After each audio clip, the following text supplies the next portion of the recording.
So this analysis of sharecropping started in early 1970s, followed by a proliferation of institutional arrangements in rural, land, labor, credit, insurance, and some general interlinked markets. Interlinked markets are those where, suppose you are a sharecropper, so you have a relation with a landlord.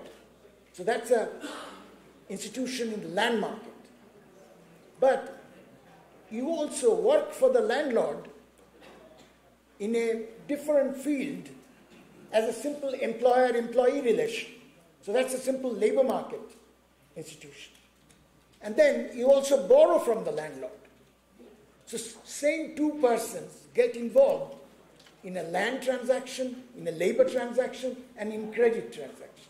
So that's just an example of an interlinked institution in the land market. But some of these you also work for the landlord theoretically in a different field as a simple employer-employee relation. So that's a simple labor market land institution. Credit. And then you also borrow from the landlord. Insurance aspect. So same two persons get involved in a land transaction, in a labor transaction, and in credit transaction. So that's just an example of an interlinked institution in the land market. But some of these, you also work for the landlord theoretically in a different field as a simple employer-employee relation. So that's a simple labor market institution. And then you also borrow from the landlord. So same two persons get involved in a land transaction, in a labor transaction, and in credit transaction. So that's just an example of an interlinked institution in the land market.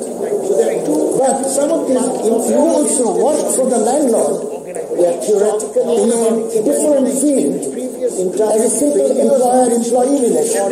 So that's a simple labor market institution. And then you also borrow from the landlord. So same two persons get involved in a land transaction, in a labor transaction, and in credit transaction. So that's just an example of an interlinked institution in the land market. But some of these, you also work for the landlord theoretically in a different field as a simple employer-employee relation. So that's a simple labor market institution. And then you also borrow from the landlord. So same two persons get involved in a land transaction, in a labor transaction, and in credit transaction. So that's just an example of an interlinked institution in the land market. But some of these, you also work for the landlord theoretically in a different field as a simple employer-employee relation. So that's a simple labor market institution. And then you also borrow from the landlord. So same two persons get involved in a land transaction, in a labor transaction, and in credit transaction. So that's just an example of an interlinked institution in the land market. But some of these, you also work for the landlord theoretically in a different field as a simple employer-employee relation. So that's a simple labor market institution. And then you also borrow from the landlord. So same two persons get involved in a land transaction, in a labor transaction, and in credit transaction. So that's just an example of an interlinked institution in the land market. But some of these, you also work for the landlord theoretically in a different field as a simple employer-employee relation. So that's a simple labor market institution. And then you also borrow from the landlord.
control trial has been done on this issue by Goldstein and et al.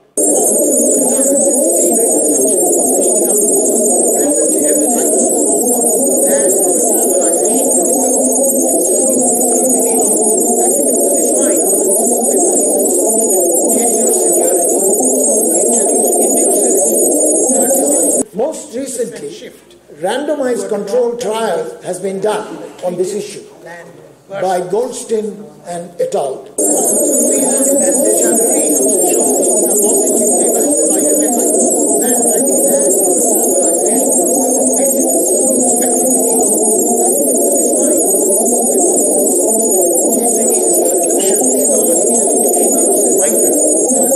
Most recently, randomized control trial has been done on this issue by Goldstein and et al.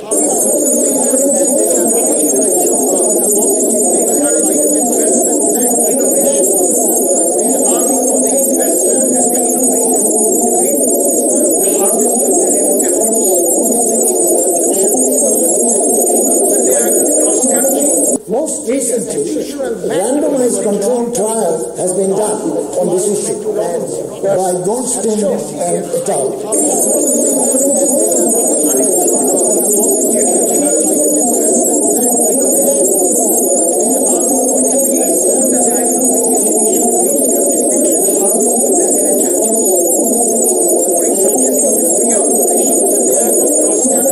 Most recently, randomized control trial has been done on this issue by Goldstein and et al.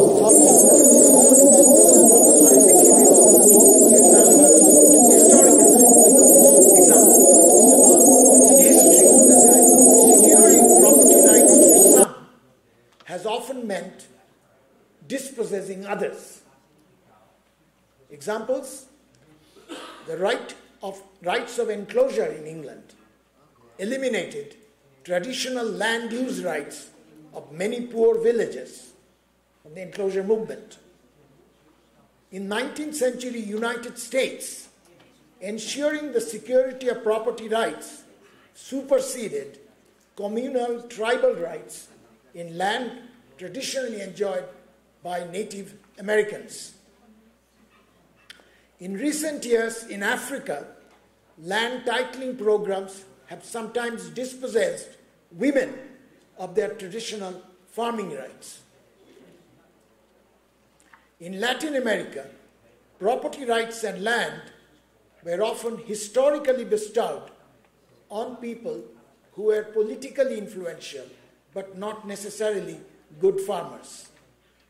This led to polarization and conflicts with poor peasants, which served neither efficiency nor equity. In general, when contracts are incomplete, attempts to enforce private property rights may weaken the mechanisms of prior cooperation among resource users. The most major examples are from previously common property or weakly defined property. In particular, a central characteristic of most private property rights is their tradability. You can buy and sell. That's the tradability. And tradability, particularly to outsiders, think of a village, the informal institutions, the village. So when you make the rights tradable, particularly to outsiders to the village, may undermine the reliability of a long-term relationship among users of that resource, the village resource. What kind of village resource I have in mind? This is particularly important in the case of informal community institutions that have traditionally managed village common property, environmental resources. And these are extremely important for poor people.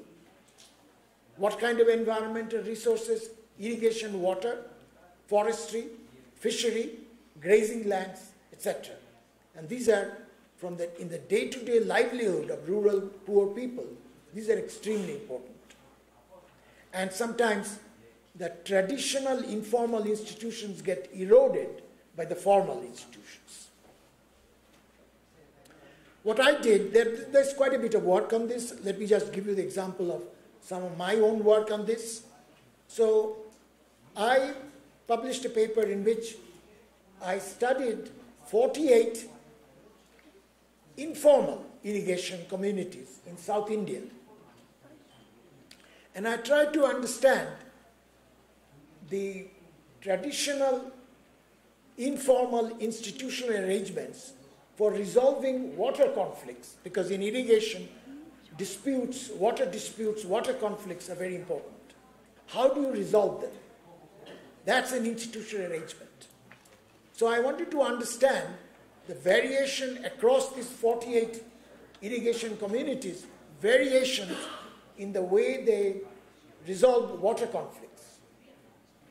And I did a semi-anthropological and then study, and then I did a statistical exercise.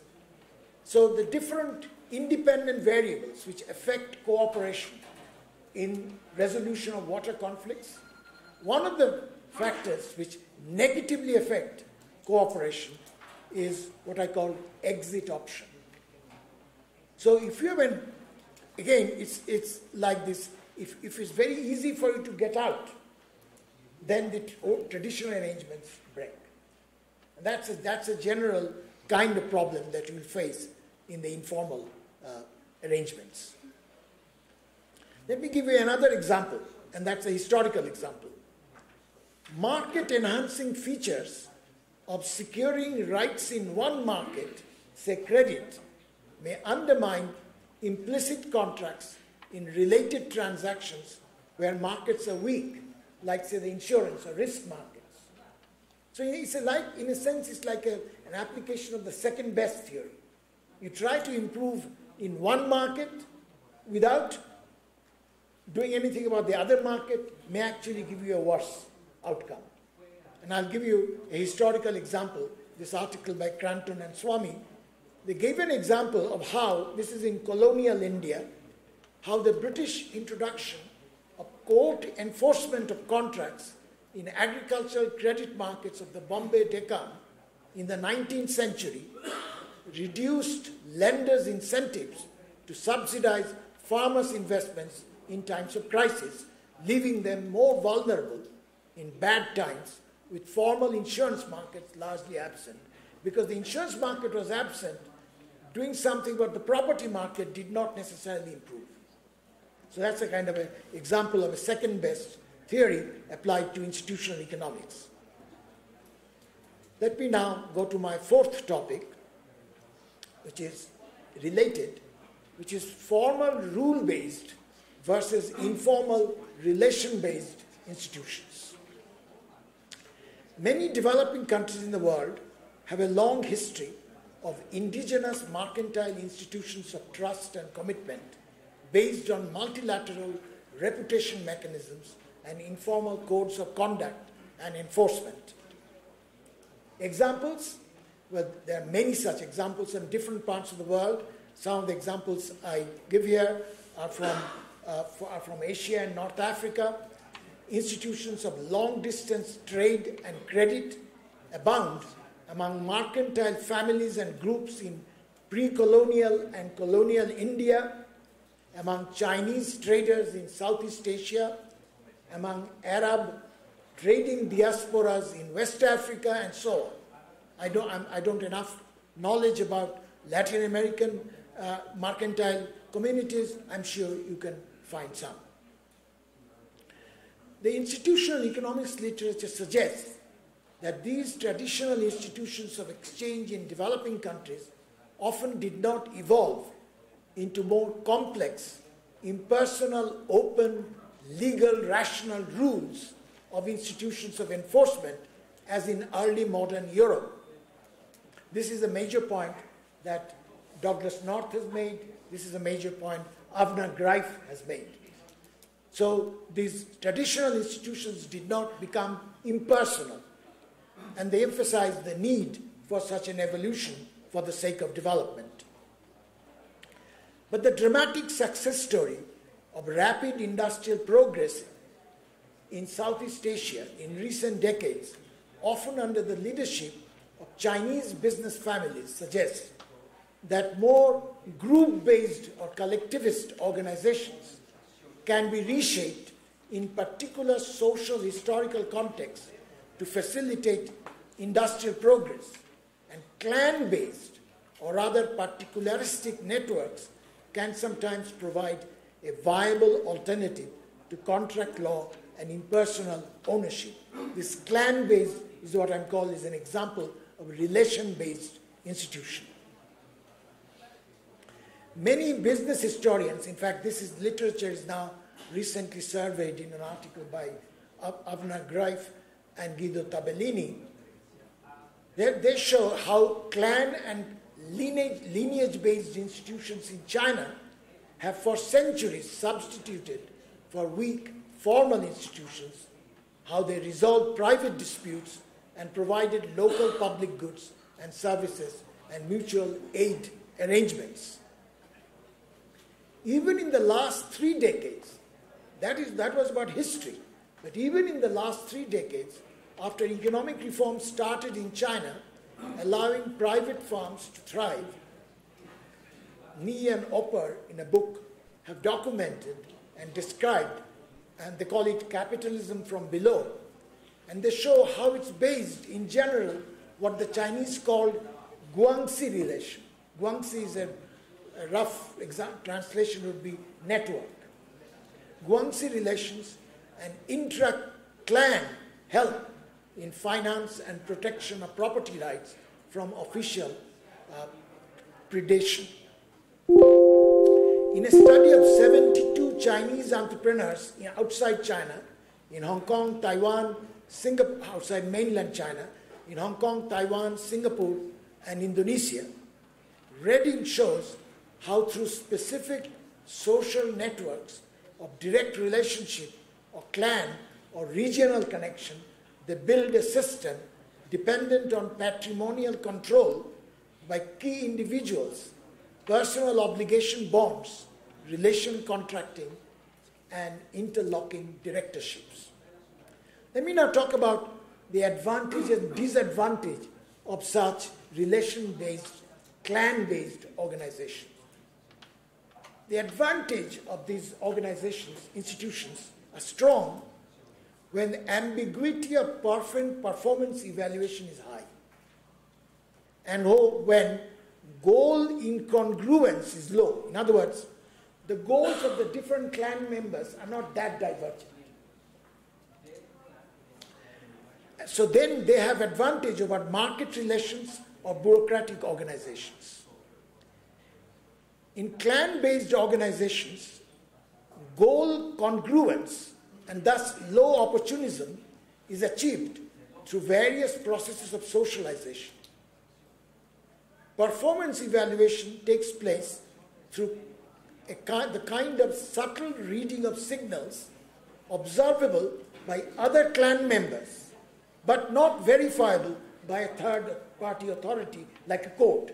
The courts don't know, but the other clan members know when something is violated. Punishment for breach of implicit contract organizations, usually through social sanction. In clan-based organizations, goal congruence and thus low opportunism is achieved through various processes of socialization. Such clan-based institution relations, performance evaluation takes place ease of renegotiation. The kind of subtle reading of signals observable by other clan members, but not verifiable by a third-party authority like a court. Somewhat constrained. Courts don't know, but the other clan members know. Centralized decision-taking in control. The head of the family. Punishment for breach of implicit contract organizations, usually through social sanction. In clan-based organizations, internal. Goal congruence and thus low opportunism is achieved through various processes of social clan-based institution relations. Performance evaluation takes place through renegotiation. The kind of subtle reading of signals observable by other clan members, So, but not verified by third party authorities like courts. Courts don't know, but the other clans members know. Centralized decision-taking and has large sunk Head of the family, punishment for breach of implicit contract organizations, usually social sanctions. In clan-based organizations like Ghana, goal congruence and thus grow opportunities may be achieved. So various organizations of clan-based performance evaluation takes place to renegotiate. The kind of subtle reading of products clan-based by other clan members, so but not verified by third-party authorities like courts. Courts don't know. Too much other clans members centralized decision has a large sunk head of the family punishment for breach of implicit contract organizations, usually social sanctions. In clan-based organizations like Ghana, goal congruence and thus grow opportunities may be achieved. So various organizations of clan-based performance evaluation takes place to renegotiate. The kind of subtle reading of products clan-based by other clan members, so but not verified by third-party authorities like courts. Don't know too much other clan members centralized decision as a large head of the family punishment for breach of implicit contract organizations. Another downside in clan-based organizations like Ghana, goal congruence and thus grow opportunities may be achieved. So various organizations performance evaluation takes place to renegotiate. The kind of subtle reading of products by other clan members, so but not verified by third-party authorities like courts don't know too much other clan members centralized decision as a large head of the family punishment for breach of implicit contract organizations. Another downside of clan-based organizations like Ghana, goal congruence and thus grow opportunities may be achieved. So various organizations of performance evaluation takes place to renegotiate. The kind of subtle reading of products by other clan members, so but not verified by third-party authorities like courts don't know too much other clan members centralized decision like a large head of the family punishment for breach of implicit contract organizations.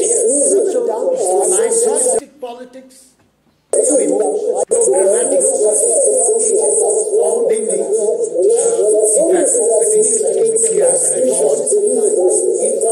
programmatic politics. So, for example, you may have heard of this expression, which is often made in the United States: the senator brings pork home to his or her constituency.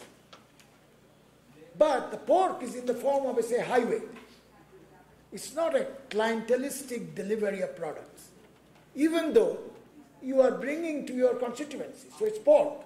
So programmatic politics is not clean always. Programmatic politics. So, for example, formula-bound. You may have heard of this expression, which is often made in the United States: the senator brings pork. This criteria can be location to his or her constituency. The senator is the constituency, but the pork is in the form of, say, highway. It's not a clientelistic delivery of products, even though you are bringing to your constituency. So it's pork. Criteria could so programmatic politics is not clean. Those are violating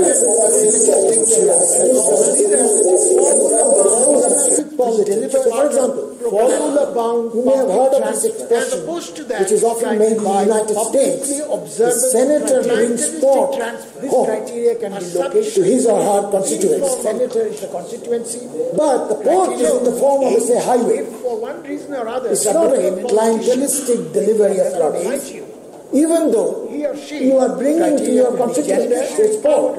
So programmatic politics is not clean. Those are violating politics. For example, formula-bound. You may have heard of this expression, opposed to that, which is often made in the United States, the senator brings thought, this criteria can be available to his or her constituents. Senator is the constituency, but the port is in the form of, say, highway. For one reason or other, it's not a clientelistic delivery of products. Even though you are bringing to your constituents its port criteria, so your grammatic politics is not clean. Those are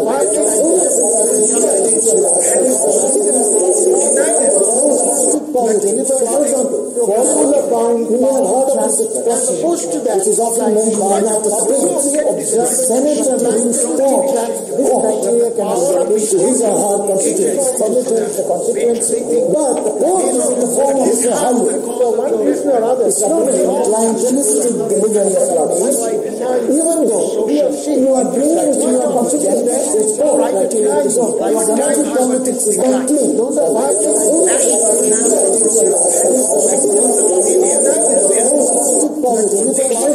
formula bound, we have heard of this expression, which is often made by United States. The senator brings thought, this criteria can be available to his or her constituents. Senator is the constituency, but the port is in the form of a highway. For one reason or other, it's not a clientelistic delivery of products. Even though evidence. In US history, there is evidence that national programs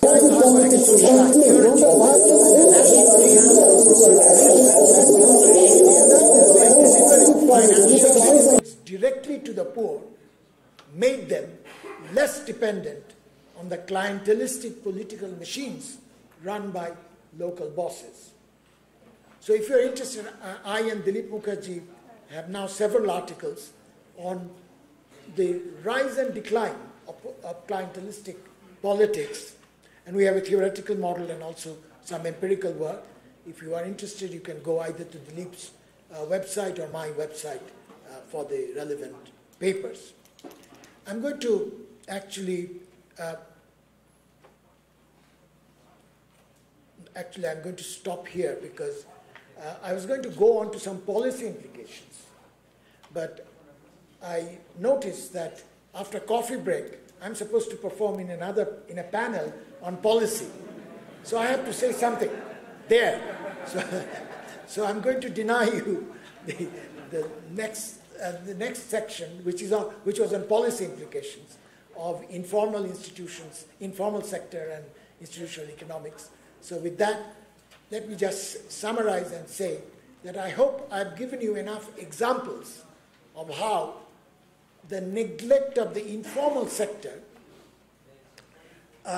makes you neglect some important issues of development economics. Thank you.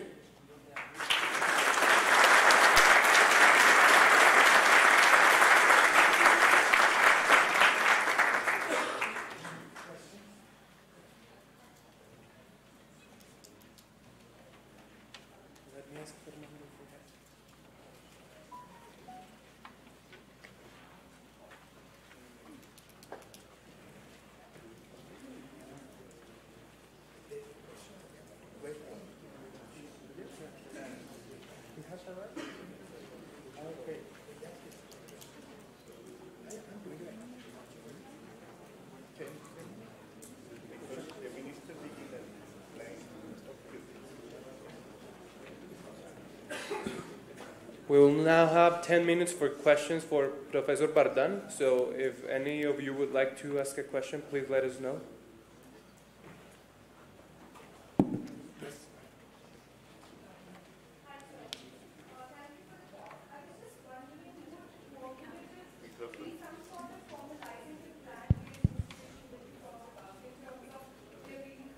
Goal congruence and there being no ambiguity. Cooperatives certainly can be formed. In fact, I can give you examples from my field studies. There are cooperatives regarding those environmental resources I talked about. So for example, there are water user associations, which are like water using cooperatives. Similarly, there are forestry. There are forest on say use of the forest. They are cooperatives. So they can take that form, but these are like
that informal institutions quite often associate with corruption. In fact, one of the reasons I talked about clientelism is precisely that, that it's related to, clientelism is related to corruption. But in our work, we find that it's much more complicated than that. So suppose you are a poor person. Do you gain more from programmatic politics or do you gain more from clientelistic politics? The answer is not clear. Because clientelistic politics, as long as you keep your local politician happy, he or she will give you goods that you need. So it's good for the poor, sometimes. What it is bad is that the politician then emphasizes things which are private goods for which he can then demand loyalty. So that takes decisions away from long-term public investments. So you gain short run. You as the poor person gain in the short run, you get the job, get the subsidies, handouts. But you lose in the long run because less in public investment means that roads are not good, or schools, or other, say, power, electricity. Those are long run, ultimately poor investments may suffer. So my answer is ambiguous. It depends. Should we finish now, or? I have a question. Last question. Yeah. Professor, I think that this idea of the informal arrangement are important. It's very clear in the works made by Elinor Ostrom. I would like to know your opinion about those works. Thank you. Actually, at a time when no economists didn't know Elinor Ostrom, who's a political scientist, her book came out in 1990, Governing the Commons. In around 92 or something, I was one of the associate editors of Journal of Economic Perspectives. I organized a symposium in the Journal of, Joe Stiglitz was the editor at that time. So Joe asked me as an associate editor to organize some symposia. I organized several symposia in the Journal of Economic Perspectives. One of them was on environmental resources and managing the common property, and I invited Elinor, whom I came to know, Elinor, and you will see that she wrote for that. In fact, it's around that time some economists became aware of Elinor Ostrom, but not enough economists. When she got the Nobel Prize, people say, who's she? Because most rest of economics does not give that much emphasis. So her emphasis is on, again, not all, but many informal institutions of cooperation, not just in developing countries, but also rich countries, how different institutions of managing environmental resources came up. And she was very much interested. I remember having long conversations with her. And she has, of course, used to run a workshop in Indiana University on exactly that issue.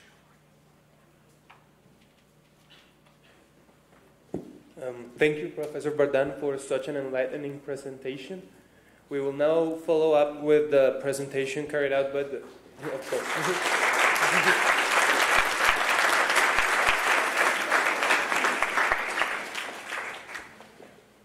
We will now follow up with the presentation that will be carried out by the Minister of Finance and Public Credit. But before beginning, we would like you to know that the presentation will be done in Spanish. For those of you who would like to get headphones for translation, you can get them outside.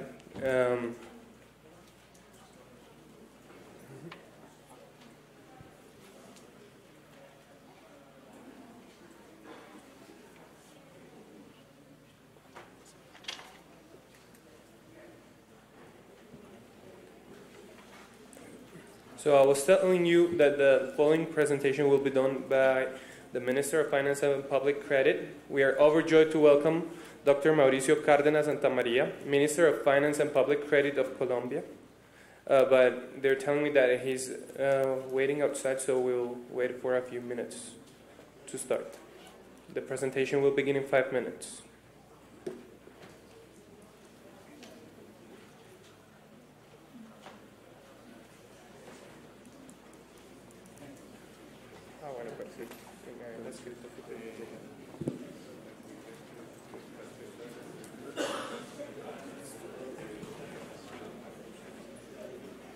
We'll have a 5-minute break because the presentation will begin at 9:30.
desde chiquito acá no.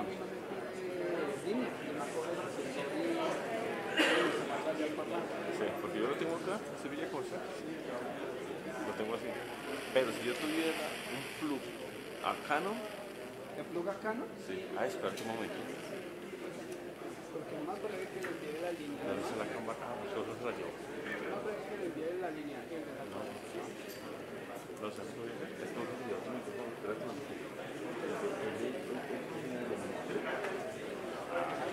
entonces todos los audífonos y los otros. Ya me claro, tiene toda la razón. Y no lo pongo. Tocas tener cables de esos. Es que usted debe tener uno también en Canon. Porque no hay que lo tiene más bien. A miniplug. O sea, de esta, mira. De este miniplug. El de audífonos a Canon. Y su puedo soldar en baja y la otra en firme. Y más limpia la señal. Está usando el más listo.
we ask you to please all come inside for the presentation that will be carried out by Minister Cárdenas.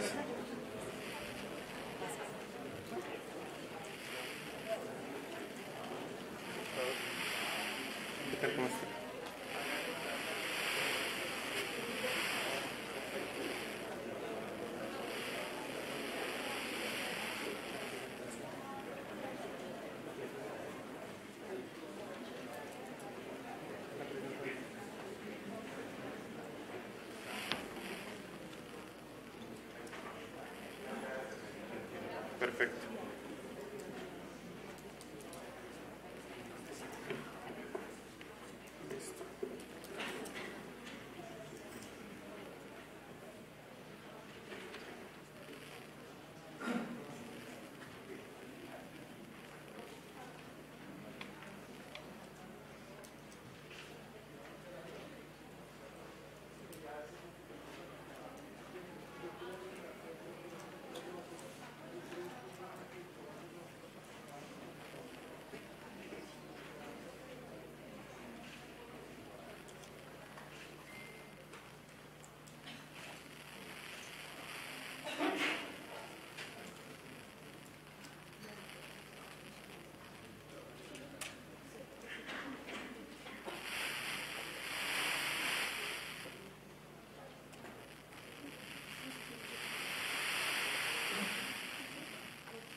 The language of the presentation will be English, so every one of you who had gotten headphones for the translation is welcome to take them off and listen to the presentation in English.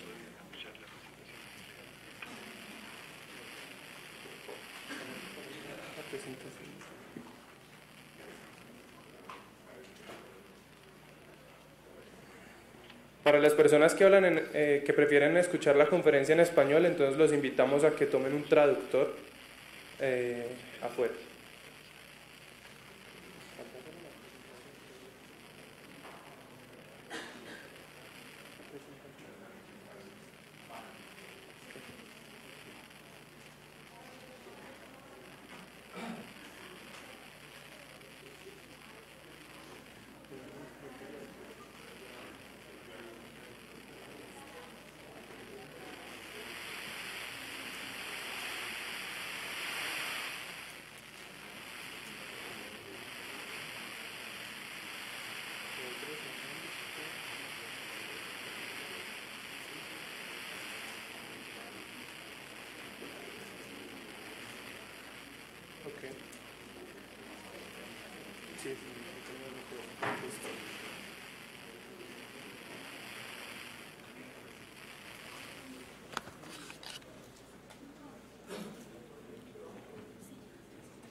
We are now overjoyed to welcome Dr. Mauricio Cárdenas Santamaría, Minister of Finance and Public Credit of Colombia. Minister Cárdenas holds a bachelor's and a master's degree in economics from the University and a PhD in economics from the University of California, Berkeley. He has taught undergraduate and graduate courses at his alma mater, and he's author of multiple books and scholarly articles on the topics of the Colombian economy. His research covers the fields of macroeconomics, economic growth, financial markets, labor problems, inequality, and poverty. Please give a warm welcome to Minister Cárdenas.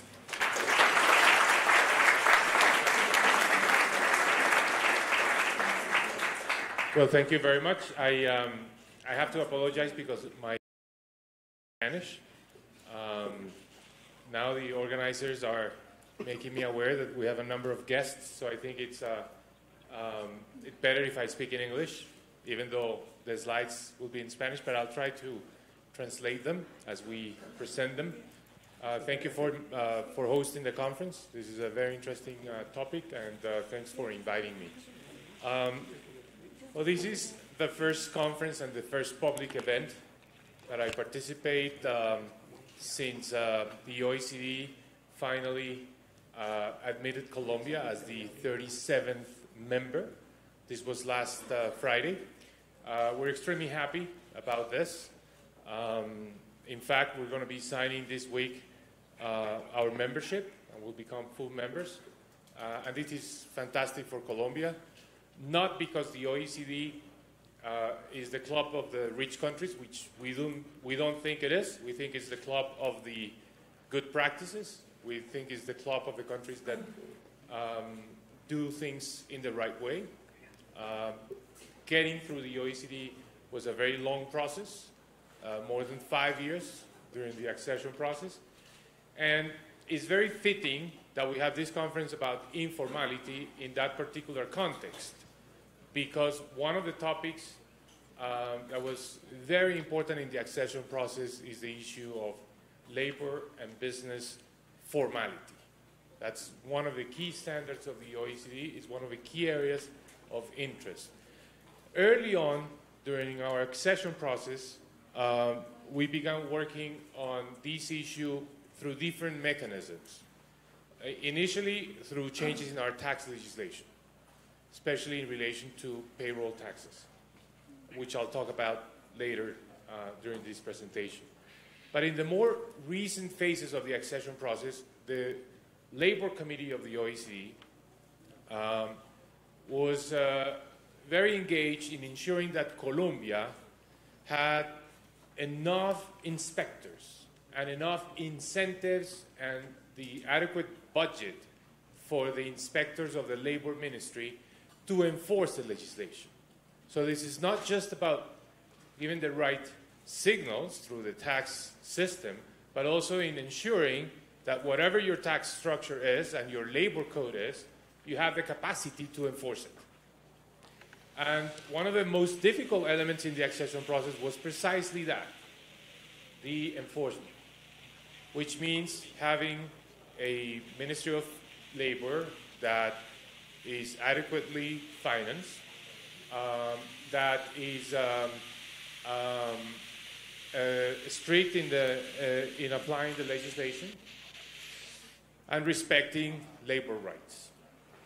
One of the elements that we introduced at the very last stages of our accession process was to ensure that the fines that are collected when employers violate labor standards, the fines are earmarked to the inspectors, so that the Labor Ministry has the incentive to collect fines, because that allows the ministry to be well financed in terms of inspectors.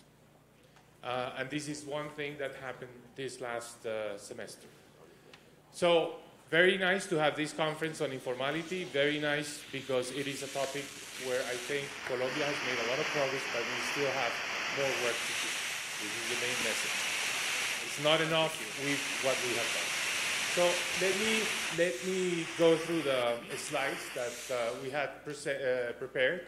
And again, apologies for not bringing them in English, but I think the names are pretty much understandable. So this is informality we have different criteria. This is firm size. And as you can see, we have a very nice downward trend for the 13 metropolitan areas and for 23 municipalities. By Social Security affiliation, that means essentially that employers actually pay pension contributions. That's the criteria we use. And as in the previous case, a nice downward trend,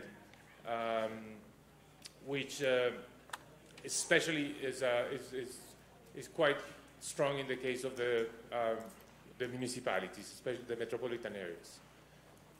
There is wide dispersion across municipalities in Colombia about informality. This is very important. This is a very heterogeneous country in terms of informality. Very low informality for Colombian standards in cities like Manizales, Medellín, Bogotá, so the large cities, Cali, but very high informality for regions and cities of the country that are first regions where we have lower per capita incomes, meaning more poverty, and also regions where we have higher unemployment rates. So a lot of disparities across cities. This is essentially the per capita income or value added per capita crossed with informality. Again, the poorer municipalities are more informal, as I said before. There are some cities where the decrease in informality has been particularly strong. Cities like Manizales, that I mentioned, has the lowest informality rate. The city of Cali, almost a 10 percentage points reduction. And the same applies for Ibagué and Montería, cities where we have had in one decade a 10 percentage points decrease in informality. Informality has decreased much more for male than for women employees, which is striking because the gender gap in informality has widened. It did widen a bit more at the earlier part of this decade, but still wider now than it was 10 years ago. This is something to study. I don't think we have a good understanding of why this is the case, why this gap is increasing.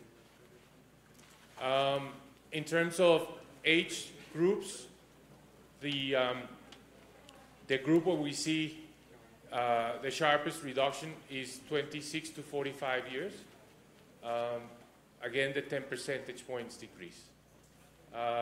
Slightly lower reduction for the younger workers, 7 percentage points, and very it's significantly lower decrease in informality for workers over 46 years of age.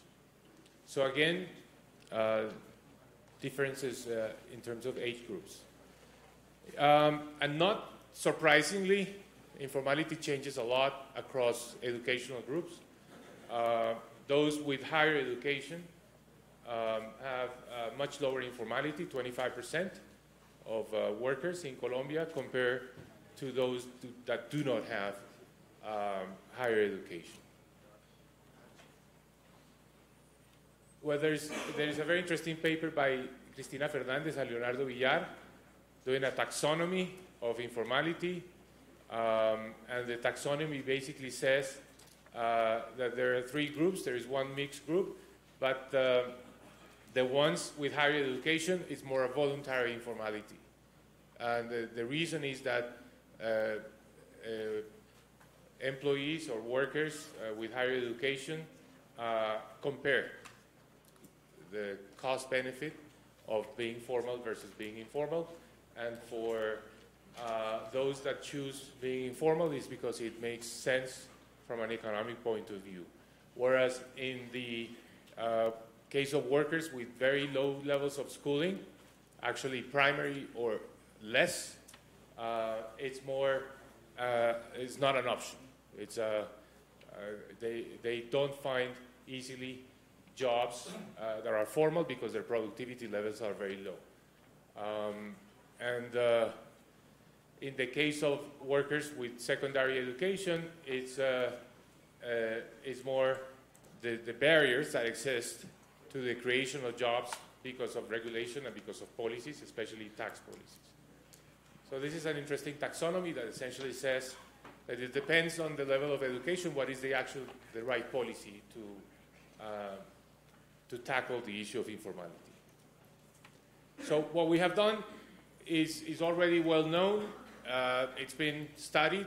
I have not done a study myself. I am just going to summarize the work of others, analyzing the effects of this policy decision, which was a decision adopted in 2012. It was a very difficult reform to enact in Congress. Everyone in Colombia knows this very well, because what we had to do was to reduce payroll taxes.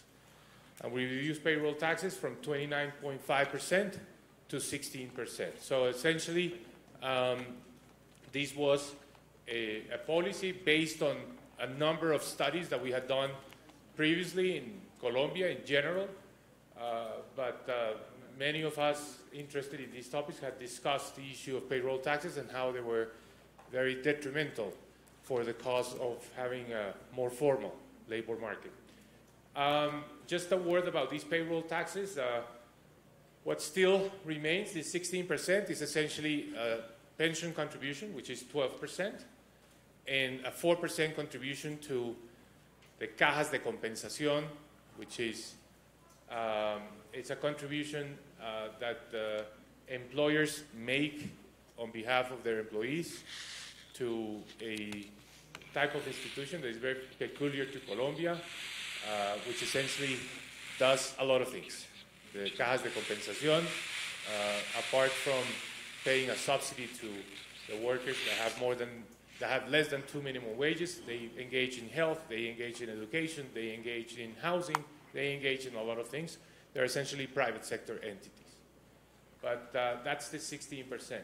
The 29.5% included the 3 contributions that we dismantled: contributions to labor training, SENA, contributions to early childhood attention, and contributions to health. And those contributions, 13.5% of the payroll, were replaced by income taxation. So essentially, those activities are now funded with the income tax, the corporate income tax. That was the main change. Now, the political economy of that reform is very interesting. It's a subject for papers and eventually theses, because I think the political economy was about how to convince the labor unions from these institutions that had the earmarks to accept that the revenues for those institutions were going to change from the payroll tax to the corporate income tax. And in doing that, we had to assure these institutions, and therefore their labor unions, that there will be a minimum amount in the budget which will increase at the rate of inflation for these institutions. So this is the commitment that it's in the law, that the budget for these institutions can never decrease in real terms. And it actually has to increase in real terms because it's 2 percentage points on top of inflation. This turned out to be a very good decision for the labor unions and for those institutions, mostly because after this, we had to deal with the shock, with the oil shock that cut the revenues of the Colombian government by almost 20% as a result of the decrease in rents from the oil sector. But these institutions were not harmed by the reduction in revenues. In fact, they continued to increase. So it was a good decision, but the political economy of this I think it's a matter of another debate, but a very interesting one. The effects of this, at least just by looking at the graphs without going into complex econometric analysis, is essentially that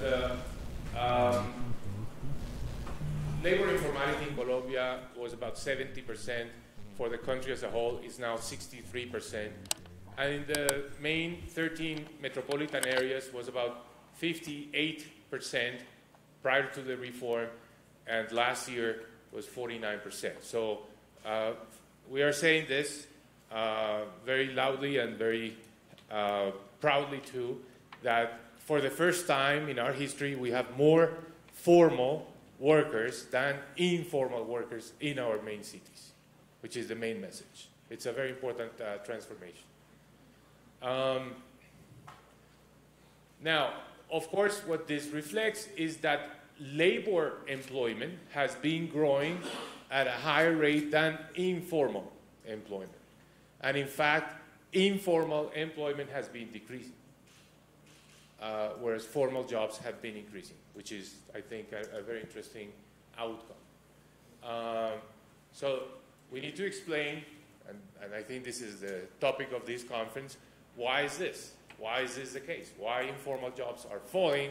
Why formal jobs are growing? And here are the papers. So one of the papers, again, Cristina and Leonardo essentially put a lot of emphasis on the effects of the tax reform, and they measure the effect of the tax reform, and they say that it's between 2 and 3 percentage points, the decrease in informality for the metropolitan areas.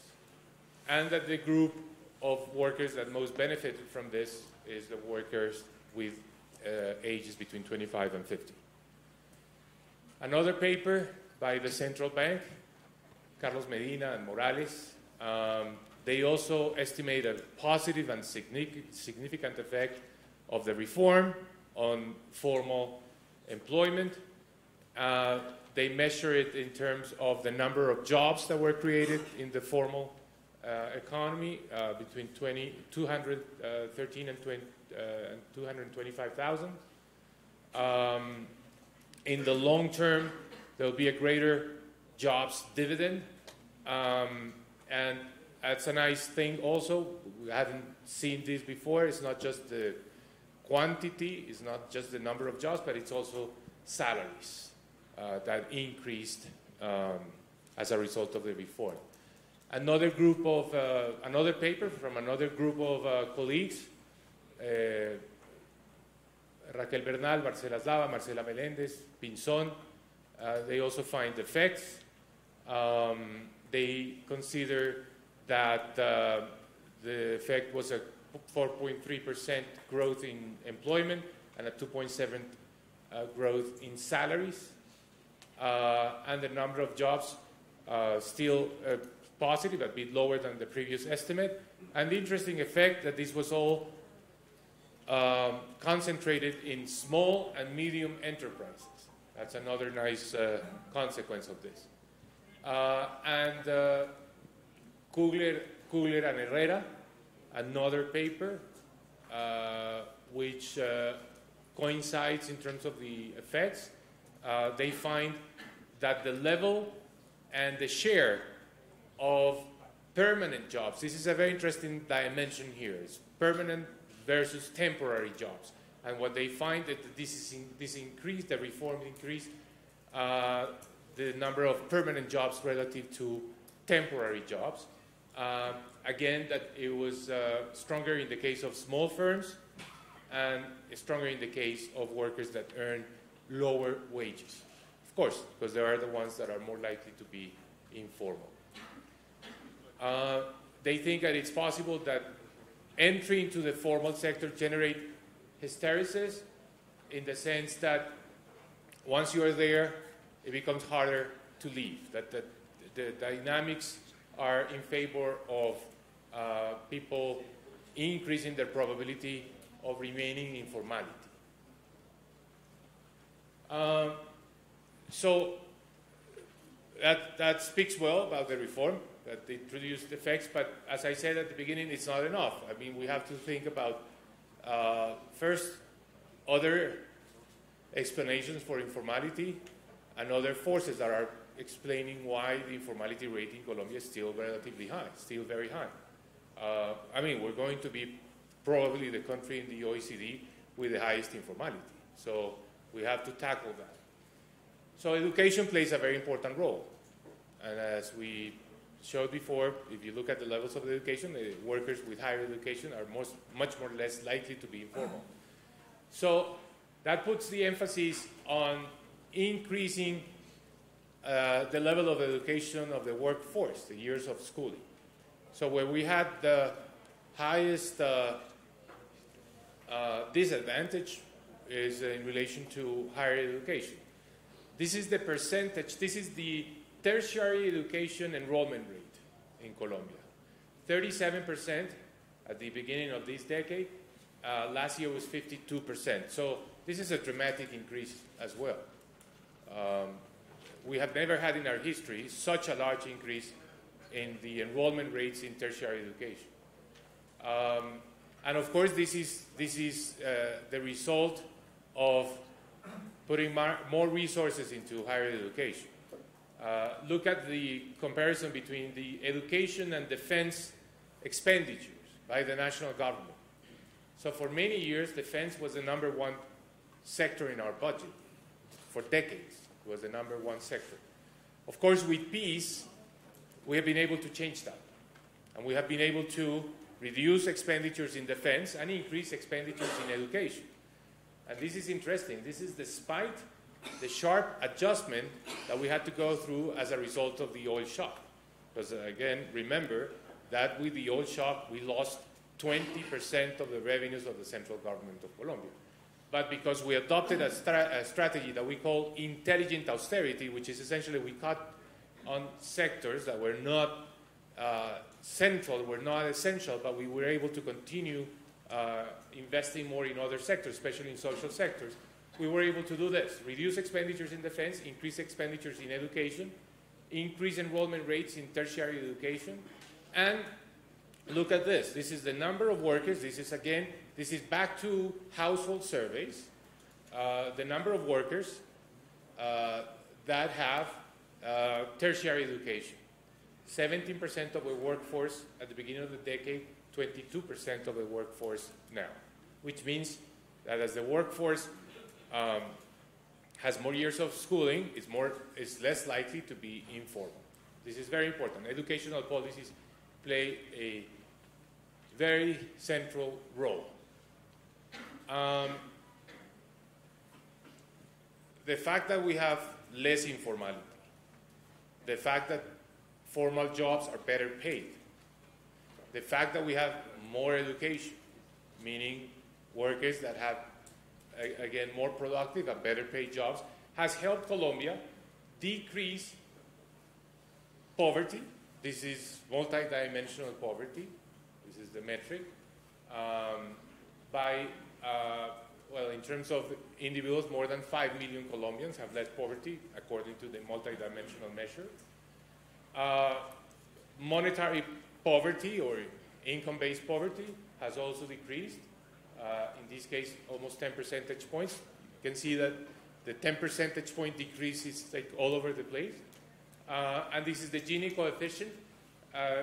So it's also an interesting trend. Still a very high Gini, but a very significant reduction.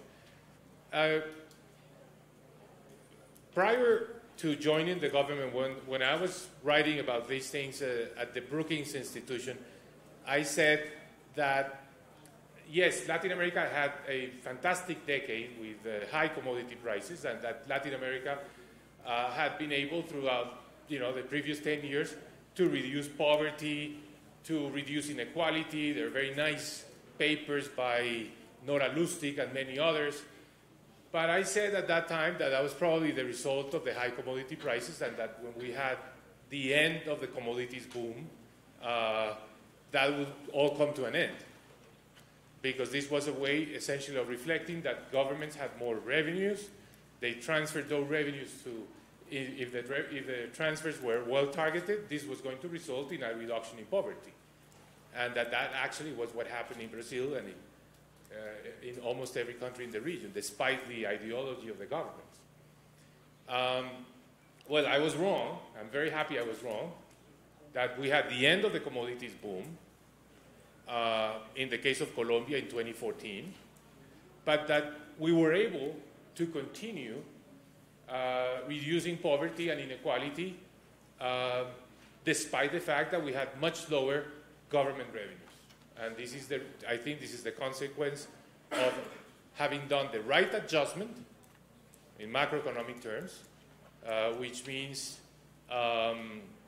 having had the possibility of a small increase in the fiscal deficit as a result of our fiscal rule, but also having had the right policies in terms of the targeting of social programs and the right policies in terms of reform, especially the reduction in the payroll taxes. And I have an anecdote to tell here.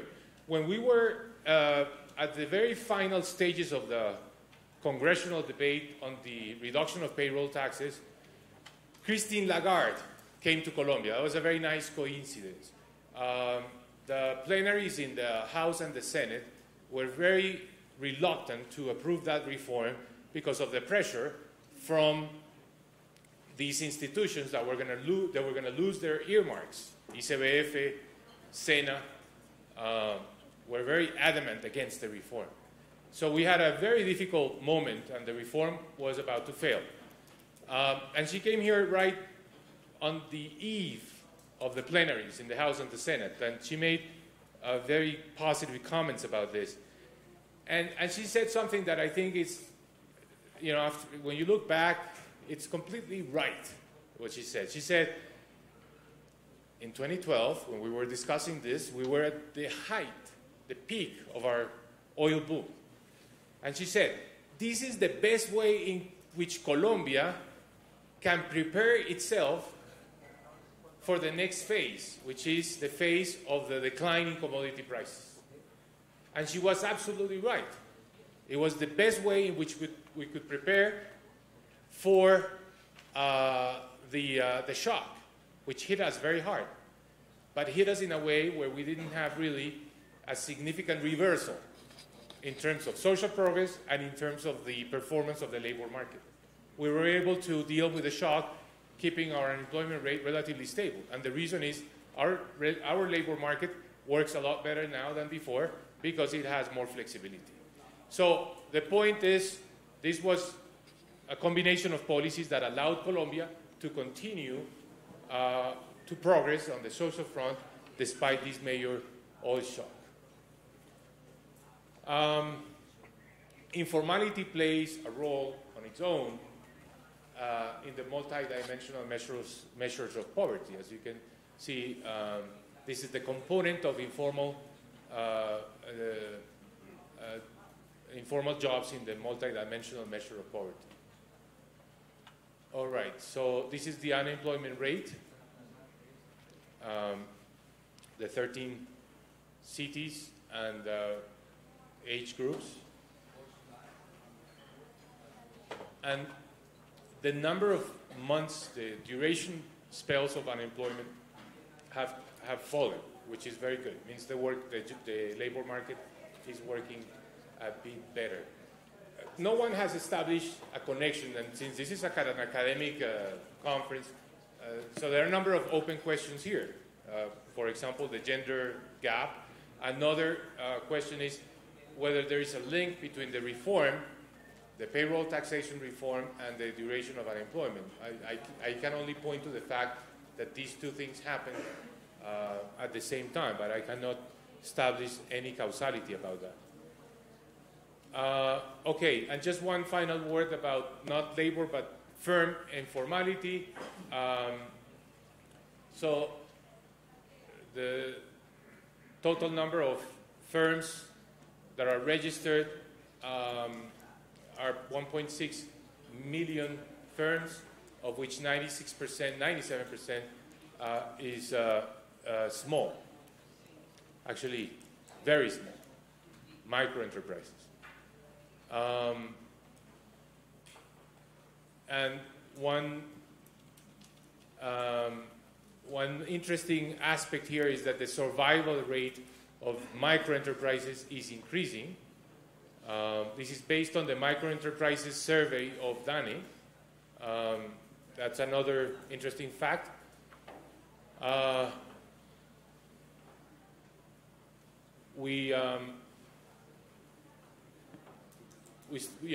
OECD standards, we have a low survival rate. I'm going to skip this, but I just want to, I'm going to point to the fact that, so we've been working on these measures to reduce costs, red tape for microenterprises, very much modeled by the doing business. So we look at the doing business, we see in which areas we're further away from the frontier. And so we adopt measures, and we have adopted measures in that front. And here is the distance to the frontier. So we've been reducing that distance, meaning we have been improving in our rankings in the doing business. For example, in this case, in terms of the number of steps that are necessary for the opening of a new business. All right, so this is, I'll skip all of this in terms of the reductions in red tape, what we call facilitation, simplification for the creation of businesses. So a lot of interesting results for Colombia. I think we should be happy about the reduction in informality, but the agenda ahead is still huge. We still have a very high informality rate. I think a lot of the next wave of reforms will have to do with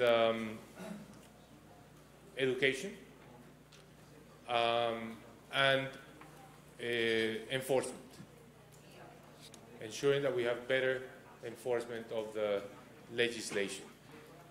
I hope the conference gives us more insights into what to do, what will be the next wave of reforms.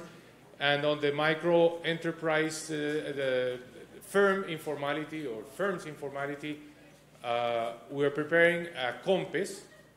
I don't know if DMP is going to be around or they are part of the conference. I'm sure that DMP will have a lot to say about the compass we're working on for firms informality and the reduction in that area.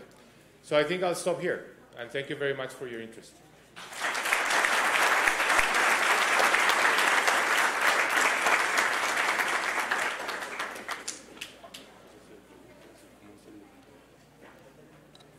Thank you, Minister Cárdenas, for being here with us, and your words on the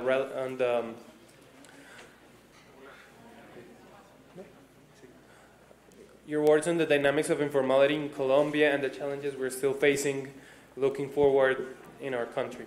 We will now open to questions, so if you have any, please let us know. Francois.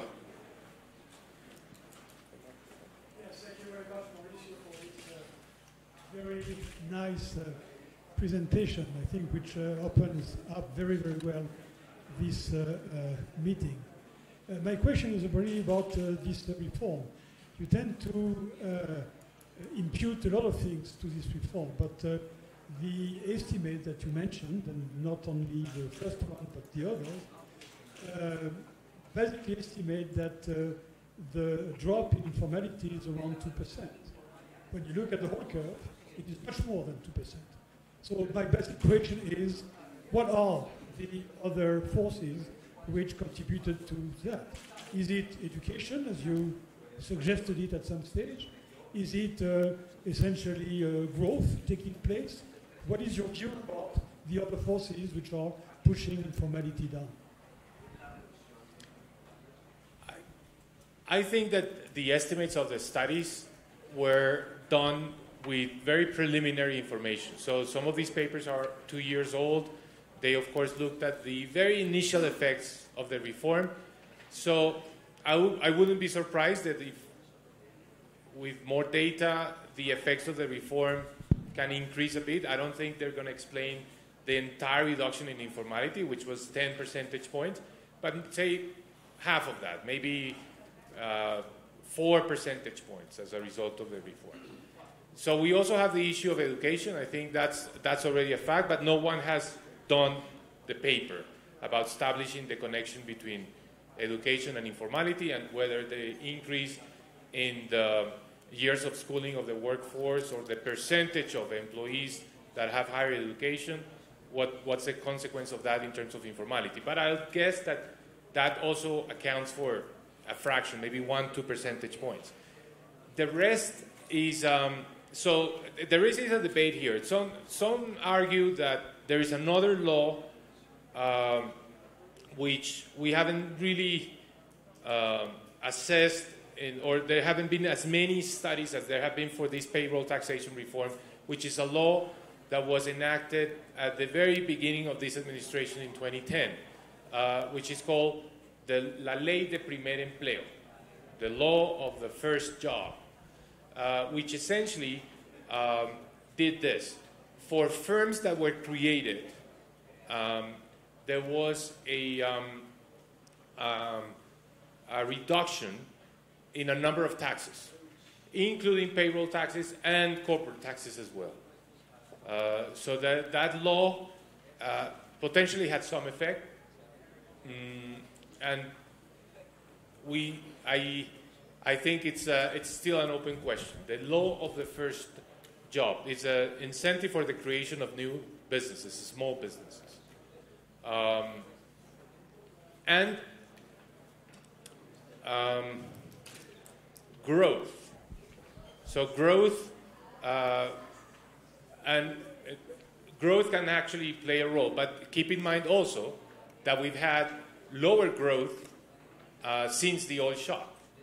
This is an economy, just to simplify, which was growing at 4.5% prior to the oil shock, GDP growth per year, and now, last year, the year before, grew at about 2%. Now we're back to around 3%, or we hope to be close to 3% this year, but we're still growing less than we used to grow in the past. So growth, I'm not sure is going to play well into the story.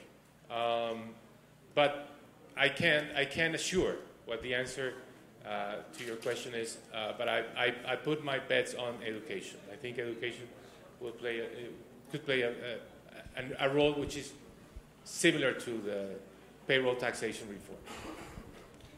Pranab.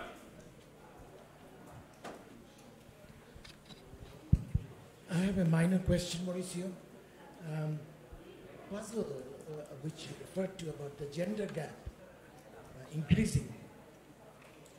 So without knowing anything about Colombia, let me venture an explanation from the experience of some other countries, which is suppose the household has a micro enterprise, which is mainly run by the man, but when the man gets a job in the formal sector, micro enterprise doesn't close down, some of the women take over. That depends on what were the women doing before. But if she was already in another job or looking after the household, now essentially looking after the micro enterprise, that may be one possible way in which the gender gap may increase. That's a good point. I guess there are lots of students here looking for topics of dissertations, and this is a nice one. And I'll second that line of argumentation, because if you look at participation rates in Colombia, women participation rates have been increasing faster than those of men.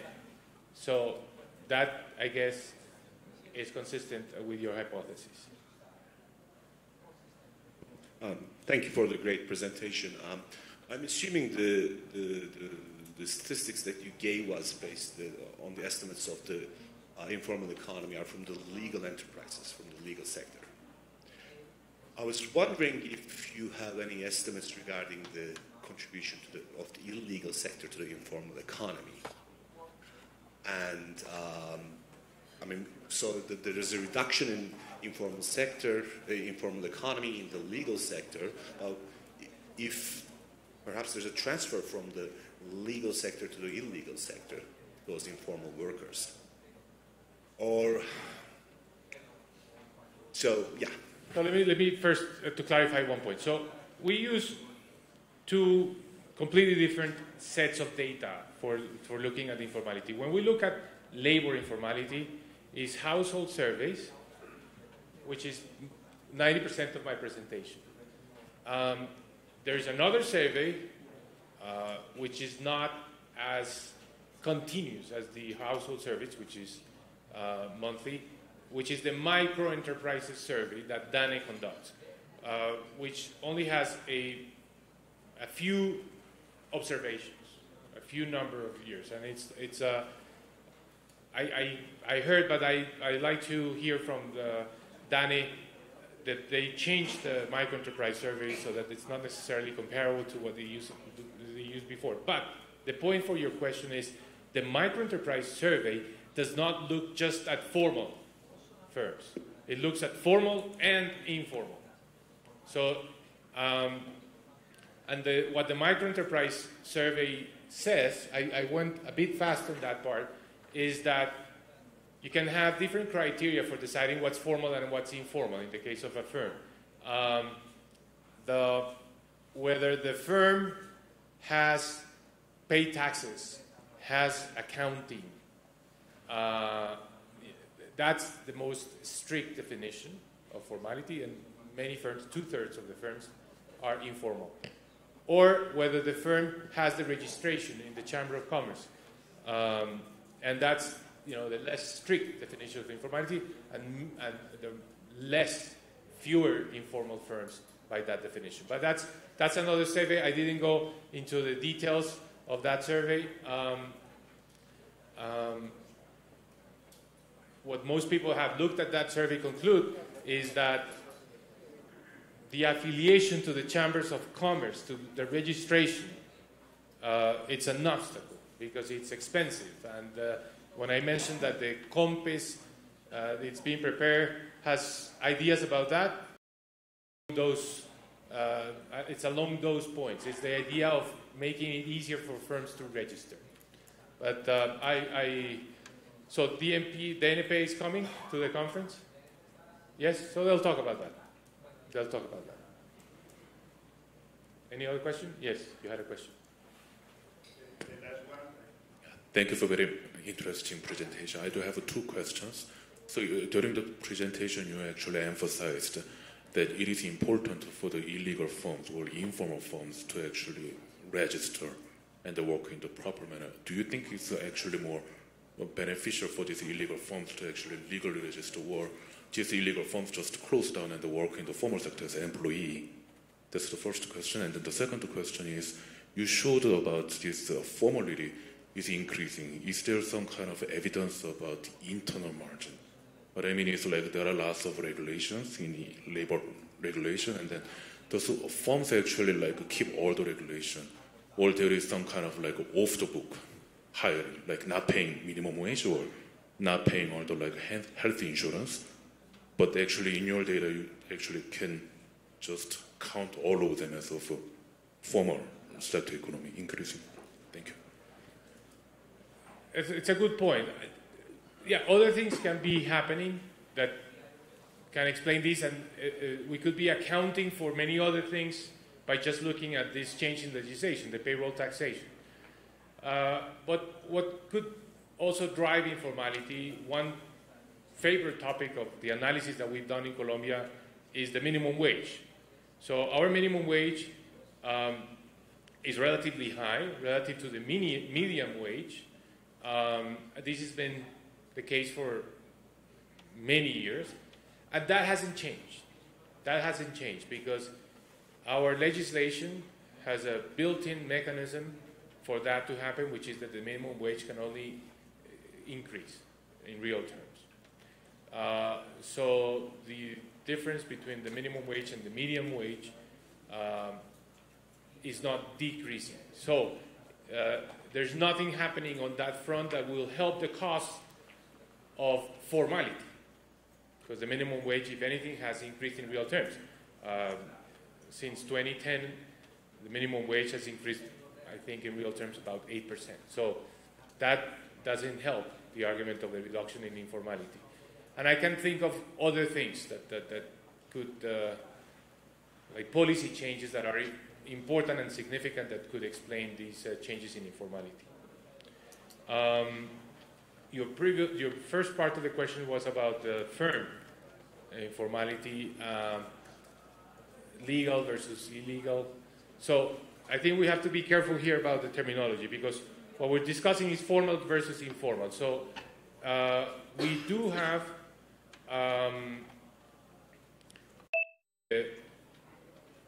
a good assessment of informal firms because of the service I was mentioning, not of illegal firms. The illegal economy is more estimated indirectly.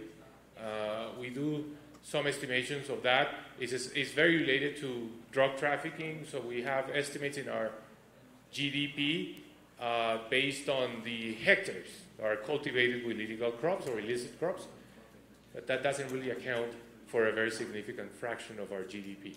It's not a big component in terms of our GDP. So really what we're talking about here is more informal, not necessarily illegal. All right. Well, thank you very much again.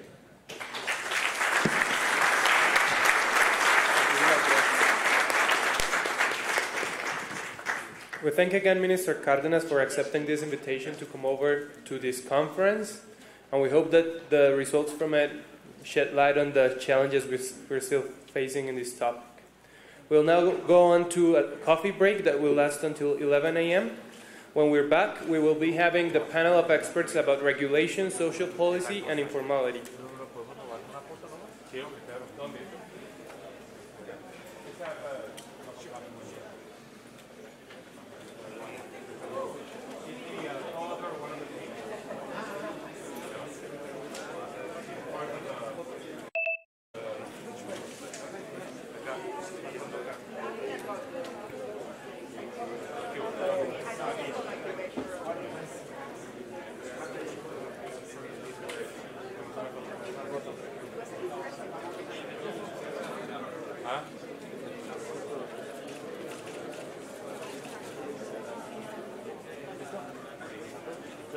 Gracias.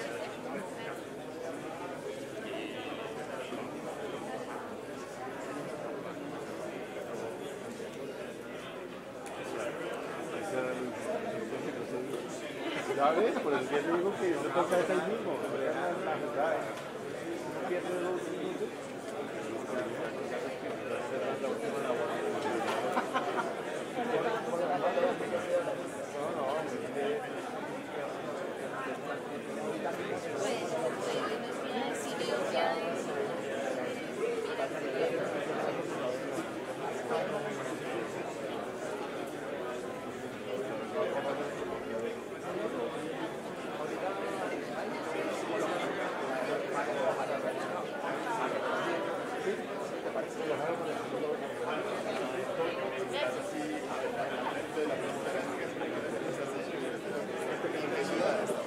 Esta memoria se la podemos entregar a la... Déjame yo la saco.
Hola.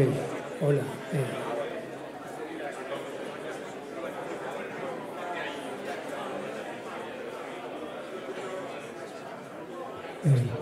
sí.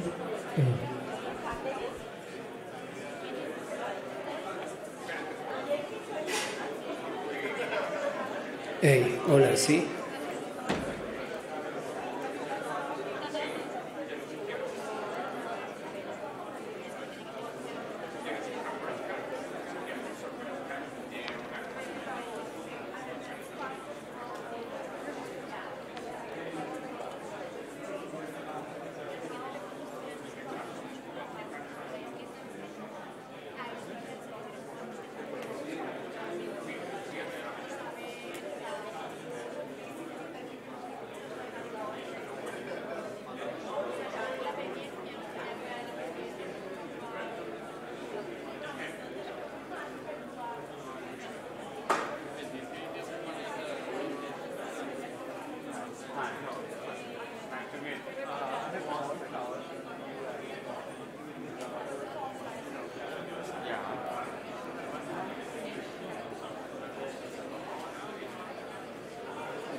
That's great. Thank you very much.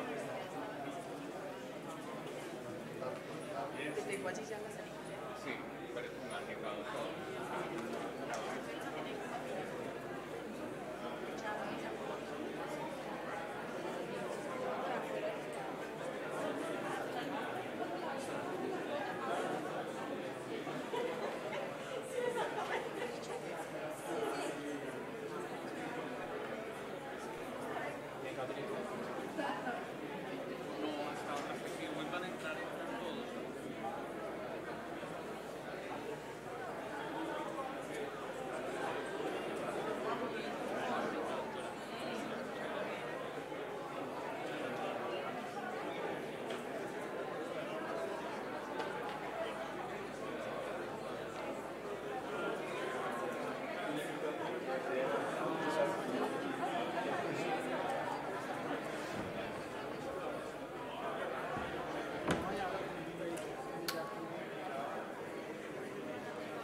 conference is extremely rich. We have like very good speakers.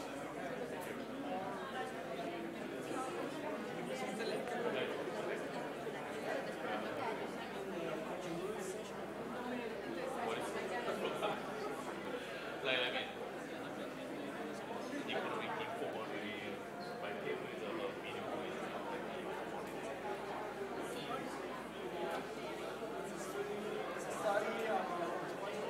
in Indonesia. Yeah.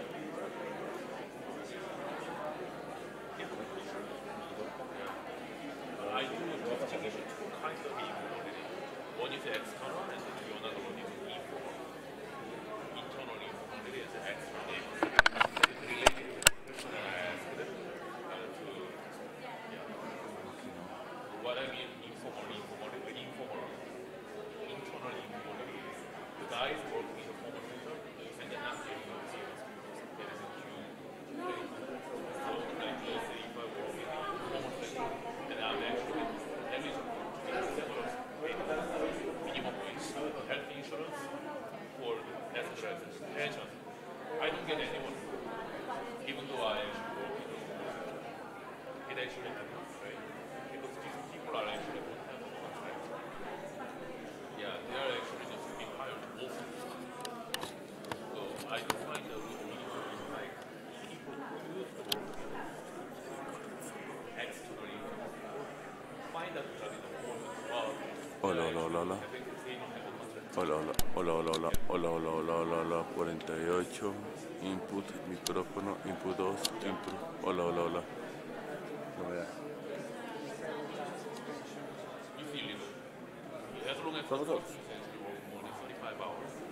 Entonces tengo micrófono 48 voltios. Micrófono, hola, hola, hola, hola.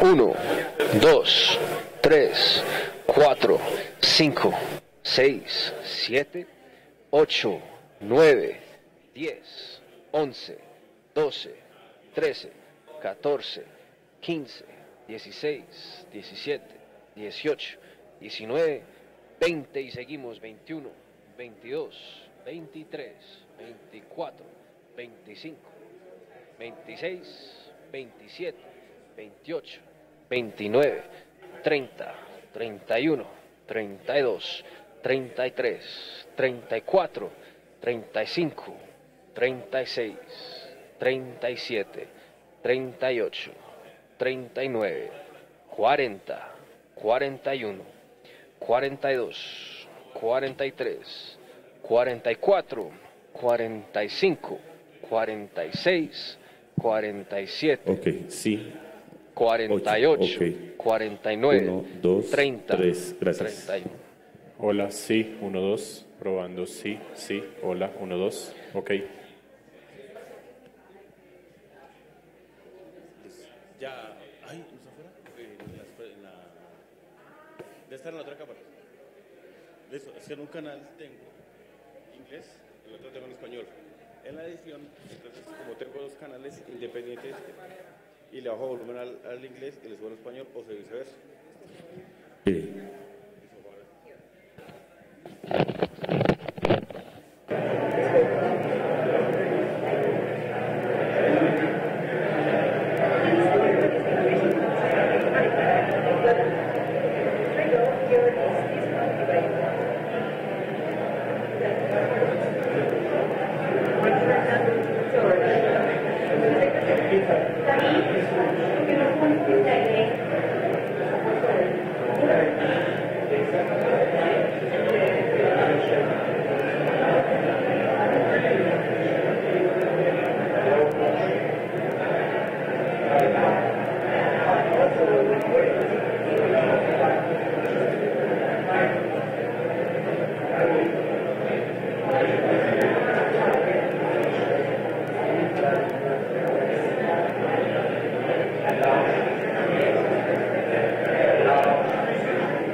medir el ciclo, lo que no sirve yo no lo reciclo, venden energía de eso.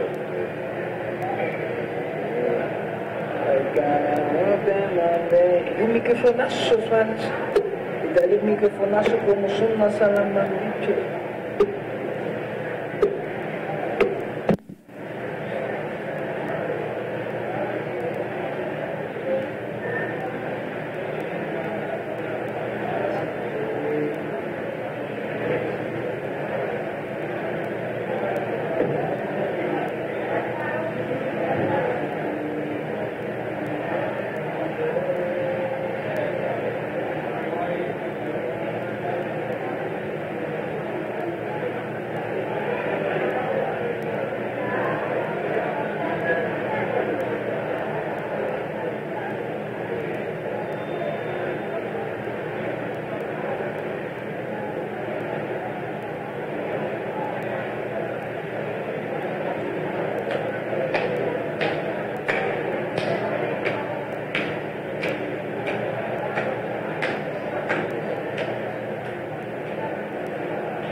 continue with the program.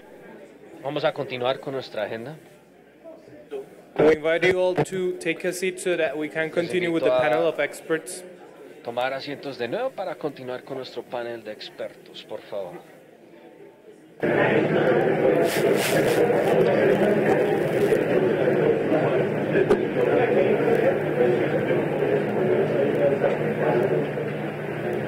We will now conclude the morning session with a panel of experts talking about regulation, social policy, and informality.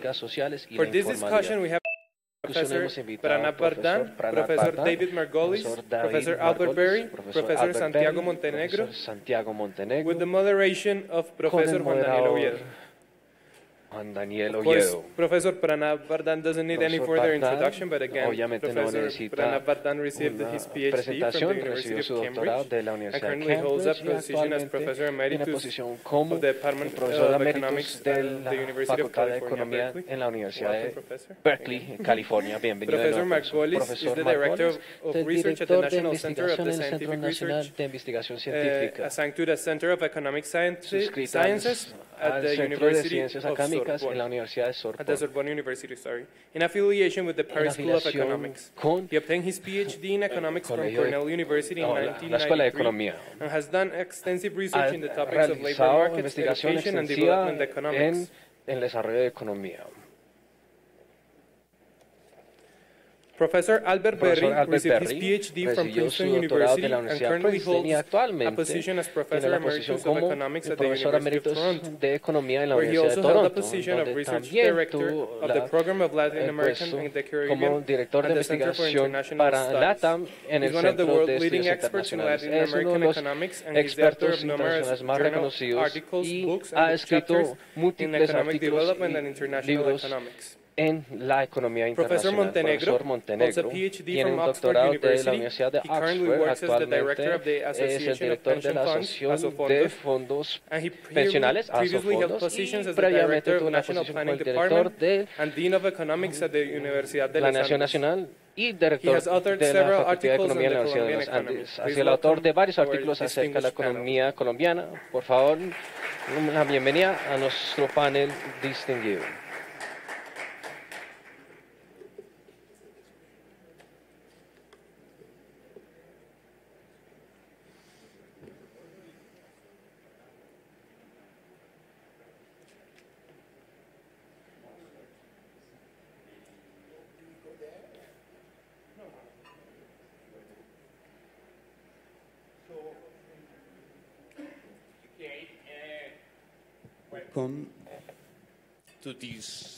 De nuevo, bienvenidos a esta sesión.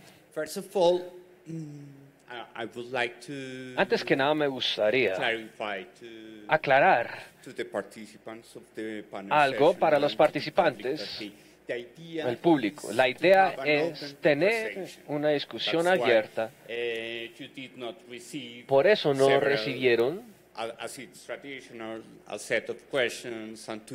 mucho tiempo para realizar preguntas anteriormente.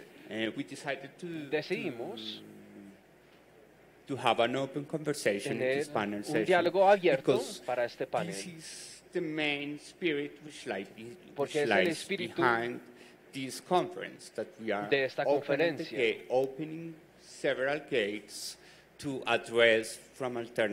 Vamos a abrirnos para escuchar diferentes perspectivas acerca de la informalidad. Y es un placer tener profesores Renard, Montenegro, Albert Berry y Pranab, quienes son a very diverse portfolio of issues that could expertos en estos asuntos. Exposed to the audience about how public temas de interés para ustedes, acerca de cómo la normatividad, la política pública va a abordar el fenómeno de la informalidad. Lo que sabemos hasta el momento es que desde el año 2015, con los objetivos de desarrollo de las Naciones Unidas,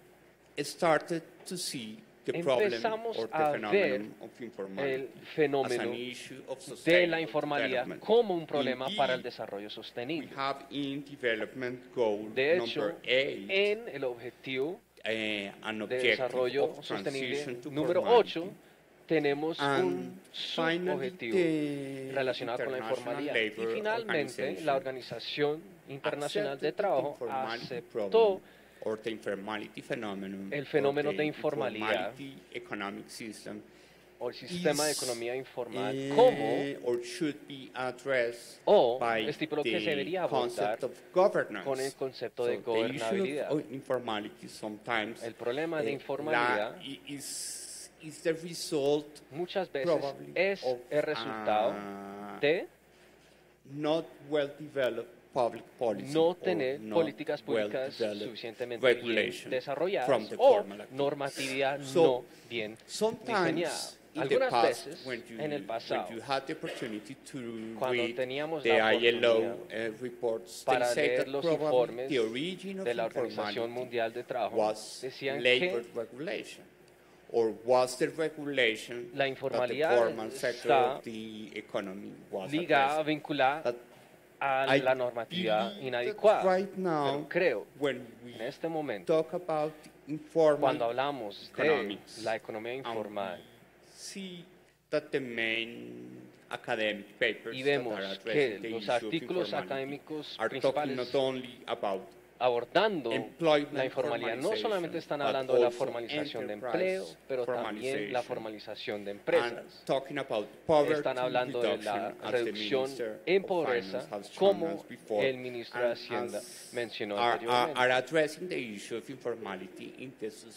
para abordar el fenómeno de informalidad en la agenda de los objetivos de desarrollo sostenible. La reflexión principal,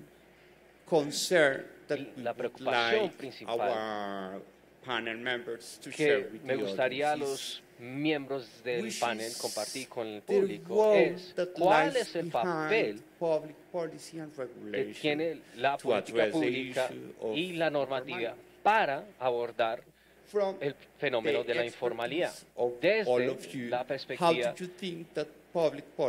de estos expertos. ¿Cómo piensan que la política pública o cuáles deberían ser los cambios principales a la política pública que se deberían implementar para tener una aproximación bien diseñada para abordar la informalidad? Esa sería la reflexión principal que me gustaría que ustedes compartieran con el público. Y le voy a dar la palabra al profesor Pranab para que comparta su perspectiva acerca de este tema.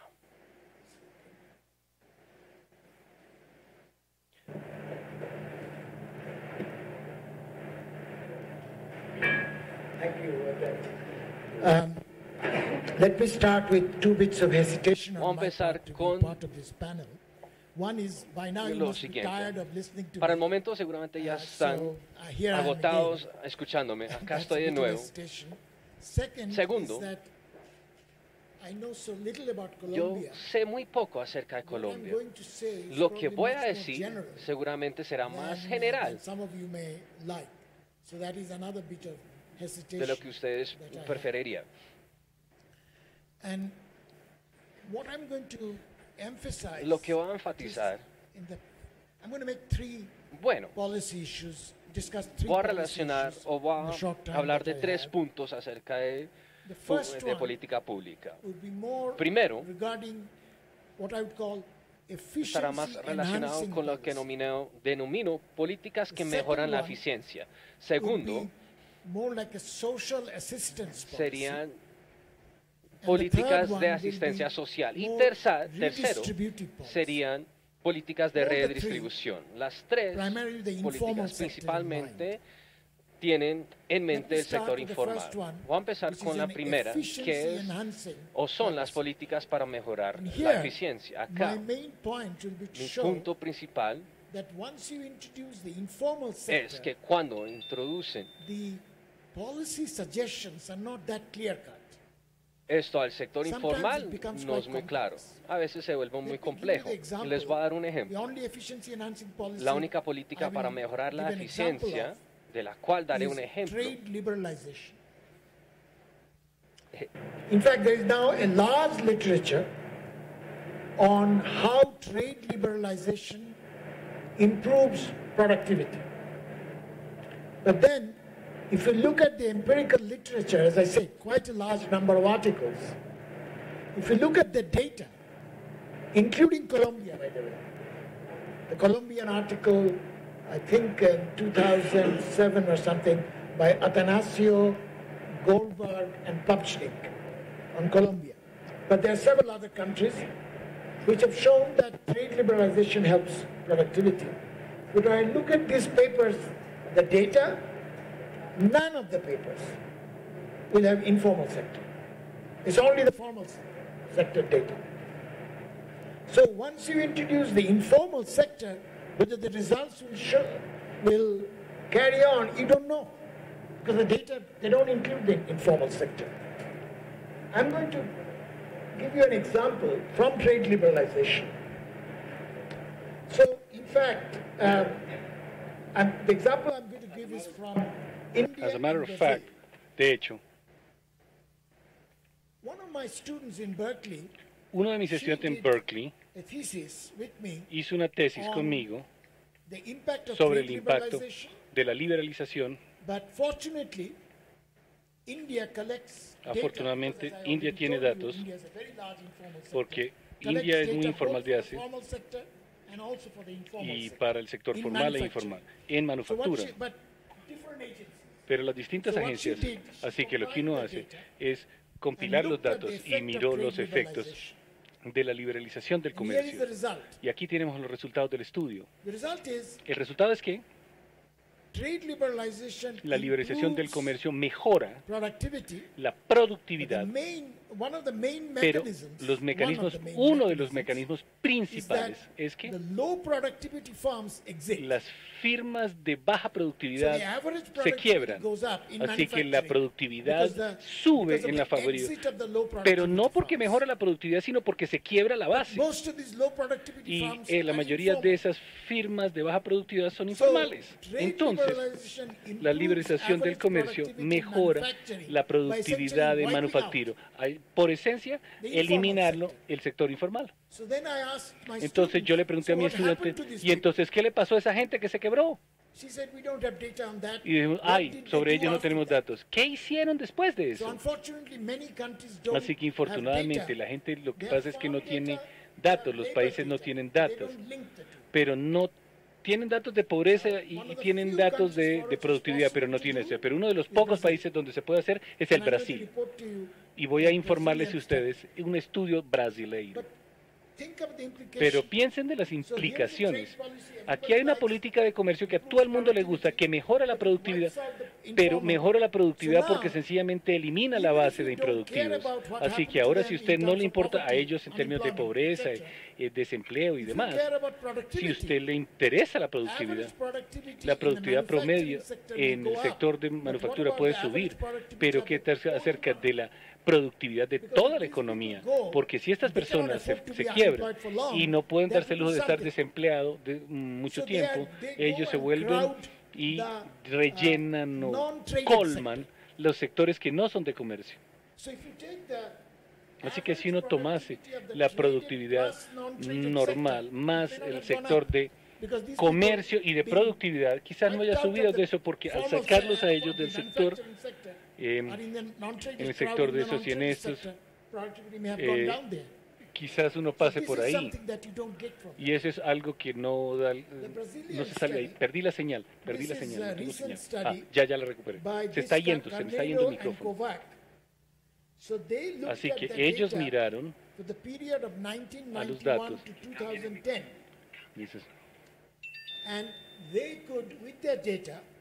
Ellos tienen los datos para averiguar que los pueden desplazar.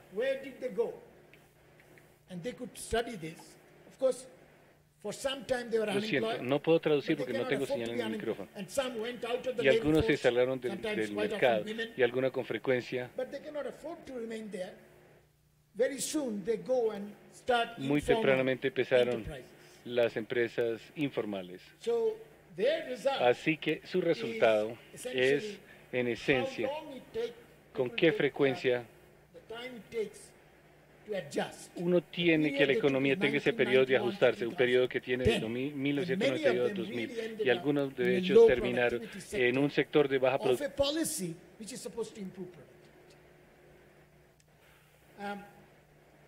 Para mejorar la productividad también hay un asunto de costos, la eficiencia puede mejorarse a las expensas de la equidad en los activos usuales de compensar las transferencias. Con frecuencia, eso es lo que pasa. Hay una ganancia del comercio, pero usted no compensa a los trabajadores informales. Y ese es el primer asunto de política que yo quiero mencionar. El segundo asunto de política sobre asistencia social. Muchos de los trabajadores informales en microempresas tienen unas políticas que son directamente irrelevantes para ellos porque son autoempleados, son sus propios patrones, tienen un asunto de políticas distintas a lo que es la economía de informalidad, instalaciones para mercado, es para tener seguros contra ciertos riesgos y obviamente necesitan mejor infraestructura, mejores vías, mejor suministro eléctrico, y un tercero que no se sabe, que se necesita más asesoría legal. Y muchos de esos trabajadores informales, y le puedo contarle una anécdota mío de la India, el sector informal, la organización de trabajadores informales, que se llama Severato, y que es mayormente de mujeres, y ellos son el sector de informalidad. Se llaman las mujeres del comercio y son realmente sus propios patrones. Se llama la Asociación de Mujeres Autoempleadas Ceiba, y lo que ellos hacen y lo que normalmente hacen en el mercado, etcétera, es que tienen la ayuda legal. Y es muy importante para ellos porque de lo contrario, la policía y los inspectores se la montan. Ellos necesitan ayudas como cuidar al niño mientras están en la empresa.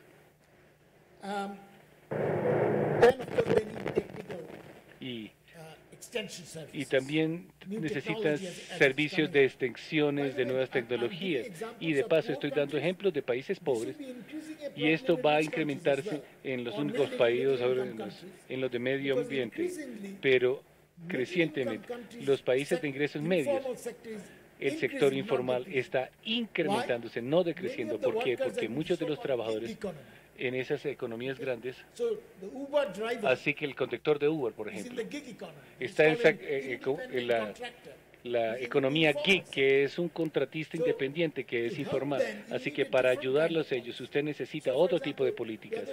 Así que si uno está notando, por ejemplo, en Alemania, que los sindicatos normalmente para ayudar los trabajadores de las gig economy como Uber están aplicando una política no convencional. Por ejemplo, los ayudas en conformar sitios de revisión de calidad de servicio evaluado por los clientes, y eso es importante. Y ese es el tipo de cosas que los sindicatos antes no habían pensado, y que ahora en Alemania le ayuda a los trabajadores independientes a que conformen su página así de encuestas de satisfacción.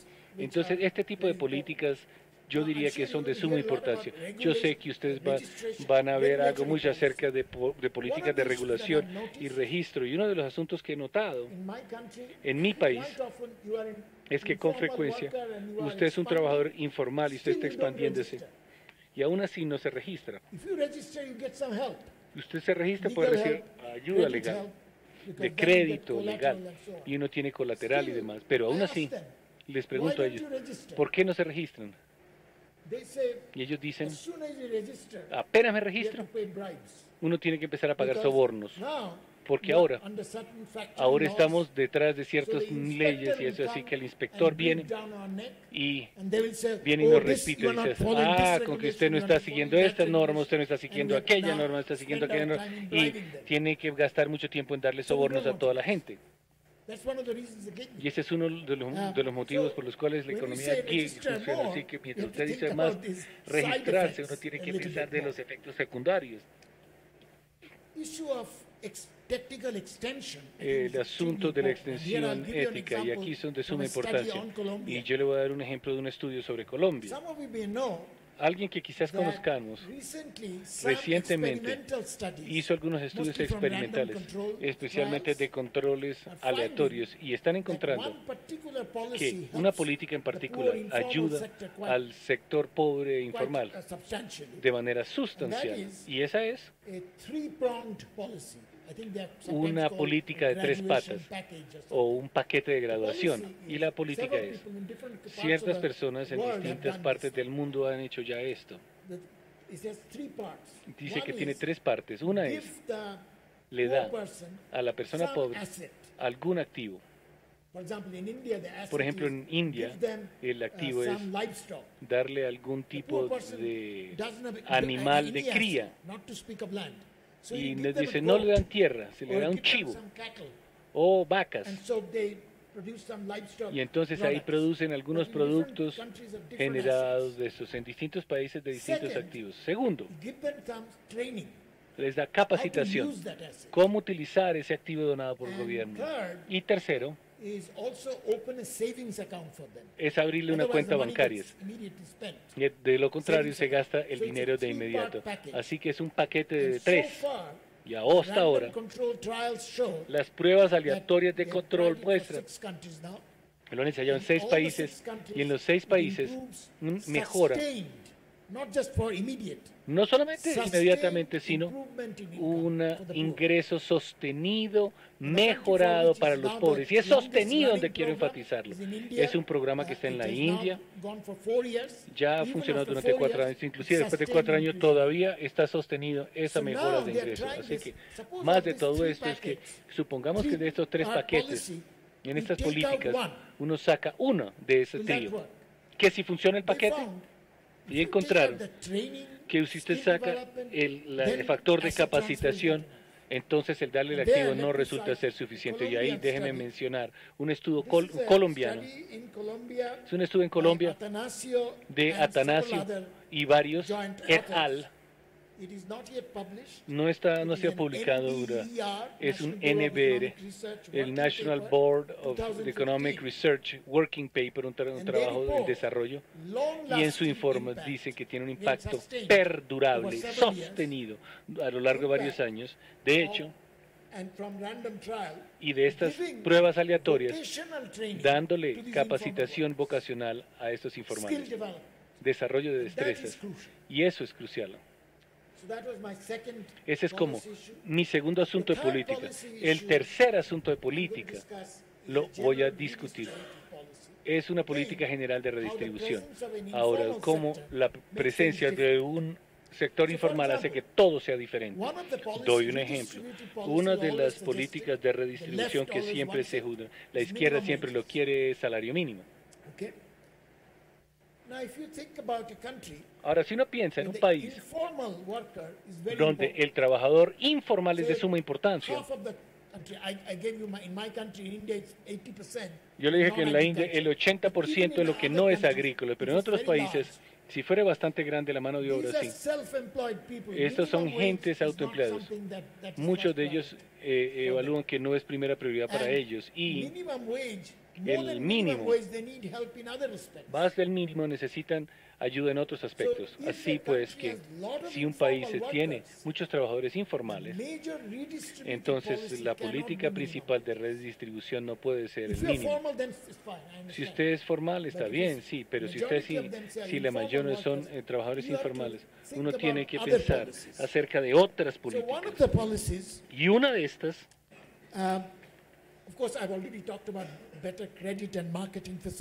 ya hablé sobre más crédito, infraestructura de instalaciones y servicios de extensiones como cuidado para los niños, pero uno de los asuntos que ahora se está discutiendo, tanto en países ricos como pobres, y es una política altamente controversial,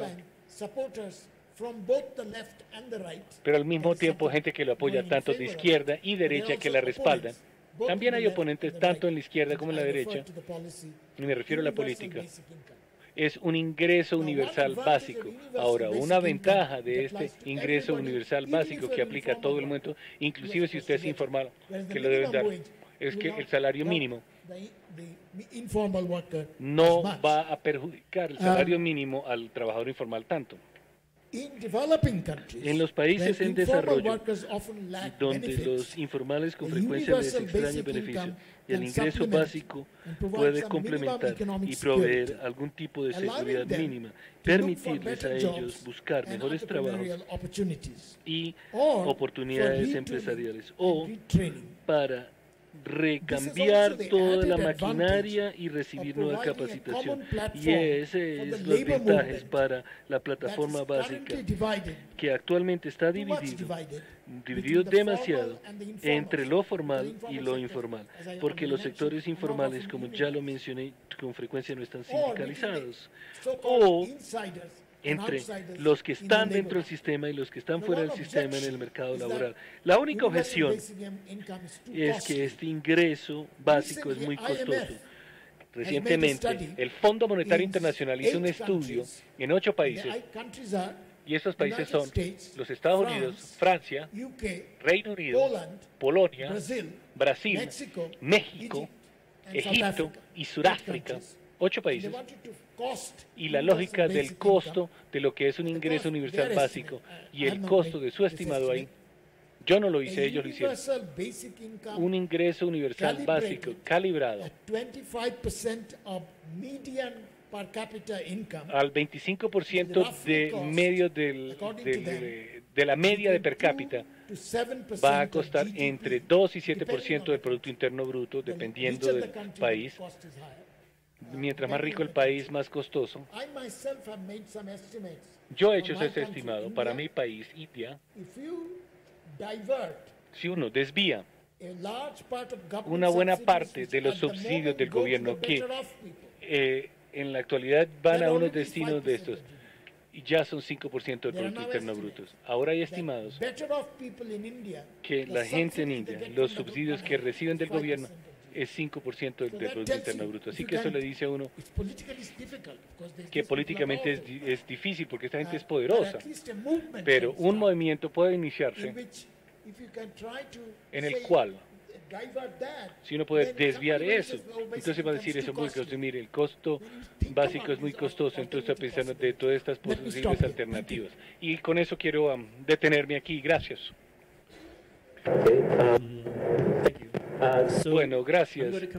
Yo voy a llegar aquí de eso de una micro perspectiva, y yo voy a empezar con mencionar algunas cosas que escuché en una conferencia hace tiempo por Gary Fields, y él básicamente dijo que si hay una palabra que le cuando estudia la economía del desarrollo es la informalidad, porque la informalidad es todo y no es nada. Y cuando hablamos de la informalidad, hablamos del lado de la firma, que si la firma está registrada, ¿dónde están registradas? Se registra con el gobierno nacional, con las autoridades locales, así que en un ámbito regional. Pero si hablamos acerca en el otro lado, que si tienen un contrato, que si está pagando seguridad social, que si tiene pensiones, que si tiene seguros contra accidentes laborales o cualquier cosa de esa índole. Así que un término como informalidad para cubrir todos estos temas pareciera un término demasiado ambicioso, muy vago. Así que tratando de entender de mucho eso, quizás la pregunta es ¿por qué no vemos más del registro, más de gente que se afilia al Seguro Social, o que la gente pague impuestos para seguridad social? Así que yo creo que en el fondo de todo esto hay una pregunta de confianza. de alguna manera, porque muchos de los mecanismos de protección social, muchas de las cosas que esta formalidad y la contribución y los registros están diseñados a hacer es financiar servicios o gente que alguna vez la gente recibe. Si se supone que si uno se registra con el gobierno local, es un intercambio para el mercado. Finalmente no tiene un servicio ahí, el sitio estar ahí. Si yo pago impuestos por pensiones, entonces los trabajadores quieren ver las pensiones de eso. Si yo pago impuestos en salud, el trabajador quiere utilizar el servicio de salud, pero el trabajador no va a utilizar la salud. ¿Para qué pagar los impuestos si la firma no va a beneficiarse de los servicios que el gobierno va a ofrecer? ¿Para qué pagar los impuestos? Si el gobierno no puede garantizar que la firma va a recibir esos beneficios por hacer eso, porque más bien impone costos adicionales. Entonces, ¿por qué hacerlo? Por lo tanto, parte de la cuestión de cuando uno va a un individuo y decirle que por qué es informal, es una pregunta de costo-beneficio, así de sencillo, que es el motivo por el cual cuando el ministro estaba aquí anteriormente de mejorar la capacidad de hacer cumplir la ley, realmente es algo para tratar de cerciorarse que la gente haga las cosas cuando no tengan el incentivo para hacer las cosas, sin la ausencia del garrote, porque pues no hay zanahoria ahí. Y cuando uno piensa acerca de los distintos servicios que están provistos y las maneras distintas de cómo la gente se vuelve formal o participa en la economía, uno tiene que llegar a esta pregunta de la mayoría de estos asuntos se están atendiendo, como decía Proudhon, a todos los empleados que son formales, no están pensando los autopatronos o los trabajadores del campo. Así que sí, podemos hablar de impuestos sobre la nómina y de contratos, pero el 65% de la fuerza laboral es agricultura y no es remunerada en dinero, sino en trueque, y solo el 5% son de nómina, como los países de bajo ingreso, como en Sierra León, donde estoy trabajando. Pues realmente su cambio de política solamente abarca el 5% de la población.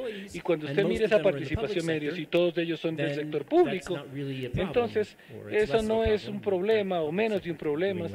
El sector público debería estar haciendo lo que debería estar haciendo. Así que parte de la pregunta es cómo usted vincula a los autopatronos en la red, cómo usted hace que los autopatronos contribuyan a la protección social, cómo es que usted hace que los autopatrones dicen que hay algo ahí para es que quieren hacerlo. Así que parte de todo eso es volver a este asunto de una vez que me registro, tiene que pagar estos sobornos, tiene que pagar los parafiscales, y hubo unas cosas en Chris Woodruff en Sri Lanka que mostró que cuando le dieron a la gente dinero para registrarse, para cobrar las fiestas, fueron y se registraron. Sí, les dio más dinero y más gente se registró. Cuando dejamos de registrar, dejaron de registrarse. Entonces, ellos no quieren el dolor de eso, ellos no ven el beneficio. Si otra persona paga, pues sí, me registro, pero yo no veo un beneficio registrarme. Y ahora la pregunta es, ¿hay beneficio? Ya ha habido algunos experimentos que han estado dándose ahí. Hay un experimento que se estaba haciendo de una manera crudamente en España en el 2004 y después se desapareció con términos de los trabajadores autoempleados, y estaban tratando de animar a la gente a que se autoemplearan, y lo que hicieron es que en España tienen desde los empleados autoempleados realmente tienen que pagar según lo que ganan, tienen que declarar lo que ganan. Ahora, el gobierno no va a ir ahí a inspeccionar de que todo el mundo está declarando eso, así que pusieron una base mínima. Uno tiene que declarar al menos de eso si usted es autoempleado. Si lo que hicieron es permitir que la gente a cierta edad que declararan un poquitico menos, y querían ver, y el estudio todavía está pasando en la escuela de París, que permite que la gente que está declarando un poquitico menos a que declaren para comenzar. Porque hay aquí uno de esos, si yo declaro un poquitico menos, un poquitico más en mi dinero, quizás los servicios no valían de esto, pero sí valen esto, así que vale la pena, quizás sí la vale. Entonces tenemos que mirar desde el punto de vista empírico, y ese es el tipo de cosas que tratar de animar la participación de estos autoempleados en el sistema. Ahora, ha habido experimentos para tratar de completamente vincular la protección social de la contribución para los autoempleados. Y esos experimentos cuando se hicieron en México, la informalidad cayó, así que atar la formalidad con la declaración redujo la incentiva para salirse de eso. Así que no sé si esa es la dirección, si usted quiere animar la formalidad, pero ese es otro asunto que es bastante problemático cuando volvemos a lo que uno recibe de ingresos y declarar menos de eso es el asunto de contratos laborales. Estamos hablando de gente que le paga a los trabajadores y que los trabajadores tienen un contrato y la gente no recibe salario mínimo. Entonces, en los países con una capacidad mínima,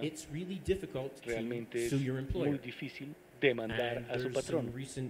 Y hay un trabajo que ya está reciente de Capital en México que mostraba que en casos donde los trabajadores no recibían los beneficios que la firma dijo que estaban pagando de eso, o que deberían estar pagando los beneficios y no los estaban pagando, les tomaría más de un año para que el caso tuviera un día en la corte y años después de que se falle.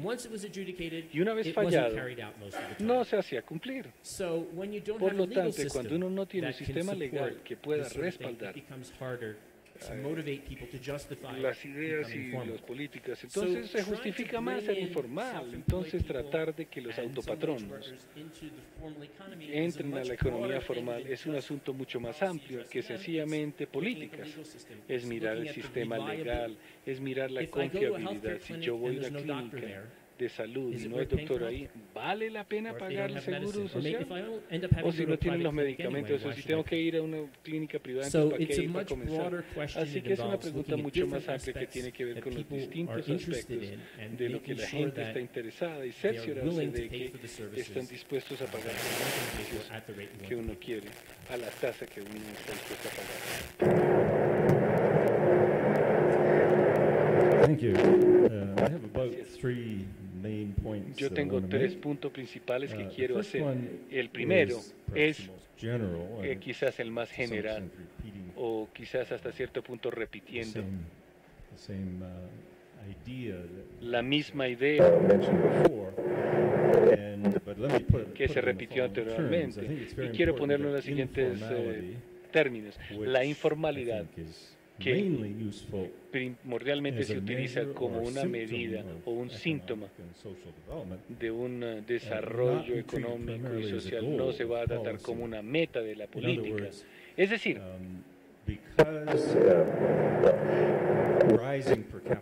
por lo que el ingreso per cápita se está mejorando y eso es una buena cosa, lo buscamos.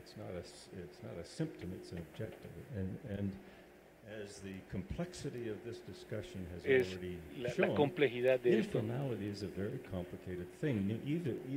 No entiendo, el micrófono se dañó. 15 de eso.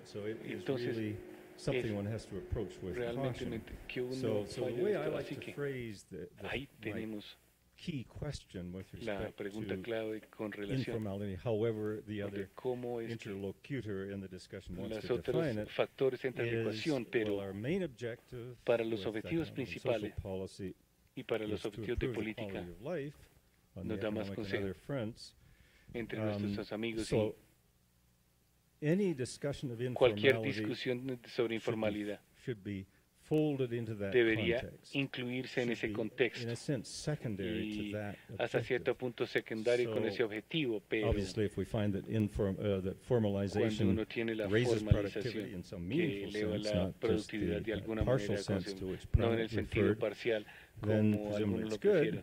Entonces, asumiendo que eso sea bueno, en algunos otros casos no presenta otra manera, pero no es objetivo en última, así que eso dice que parte por lo que es algo tan sencillo en el mundo político, para decirlo como un objetivo. Es una mente sencilla, política se define por los temas políticos que son los que se discuten. Entonces, en el lado académico, cuando teníamos esto de no darle a la gente muchos conceptos simplistas porque se abusaría de ellos. Así que si eso ocurre, hay que tenía que poner para la discusión tan sofisticada también, que tome en cuenta de todas las complejidades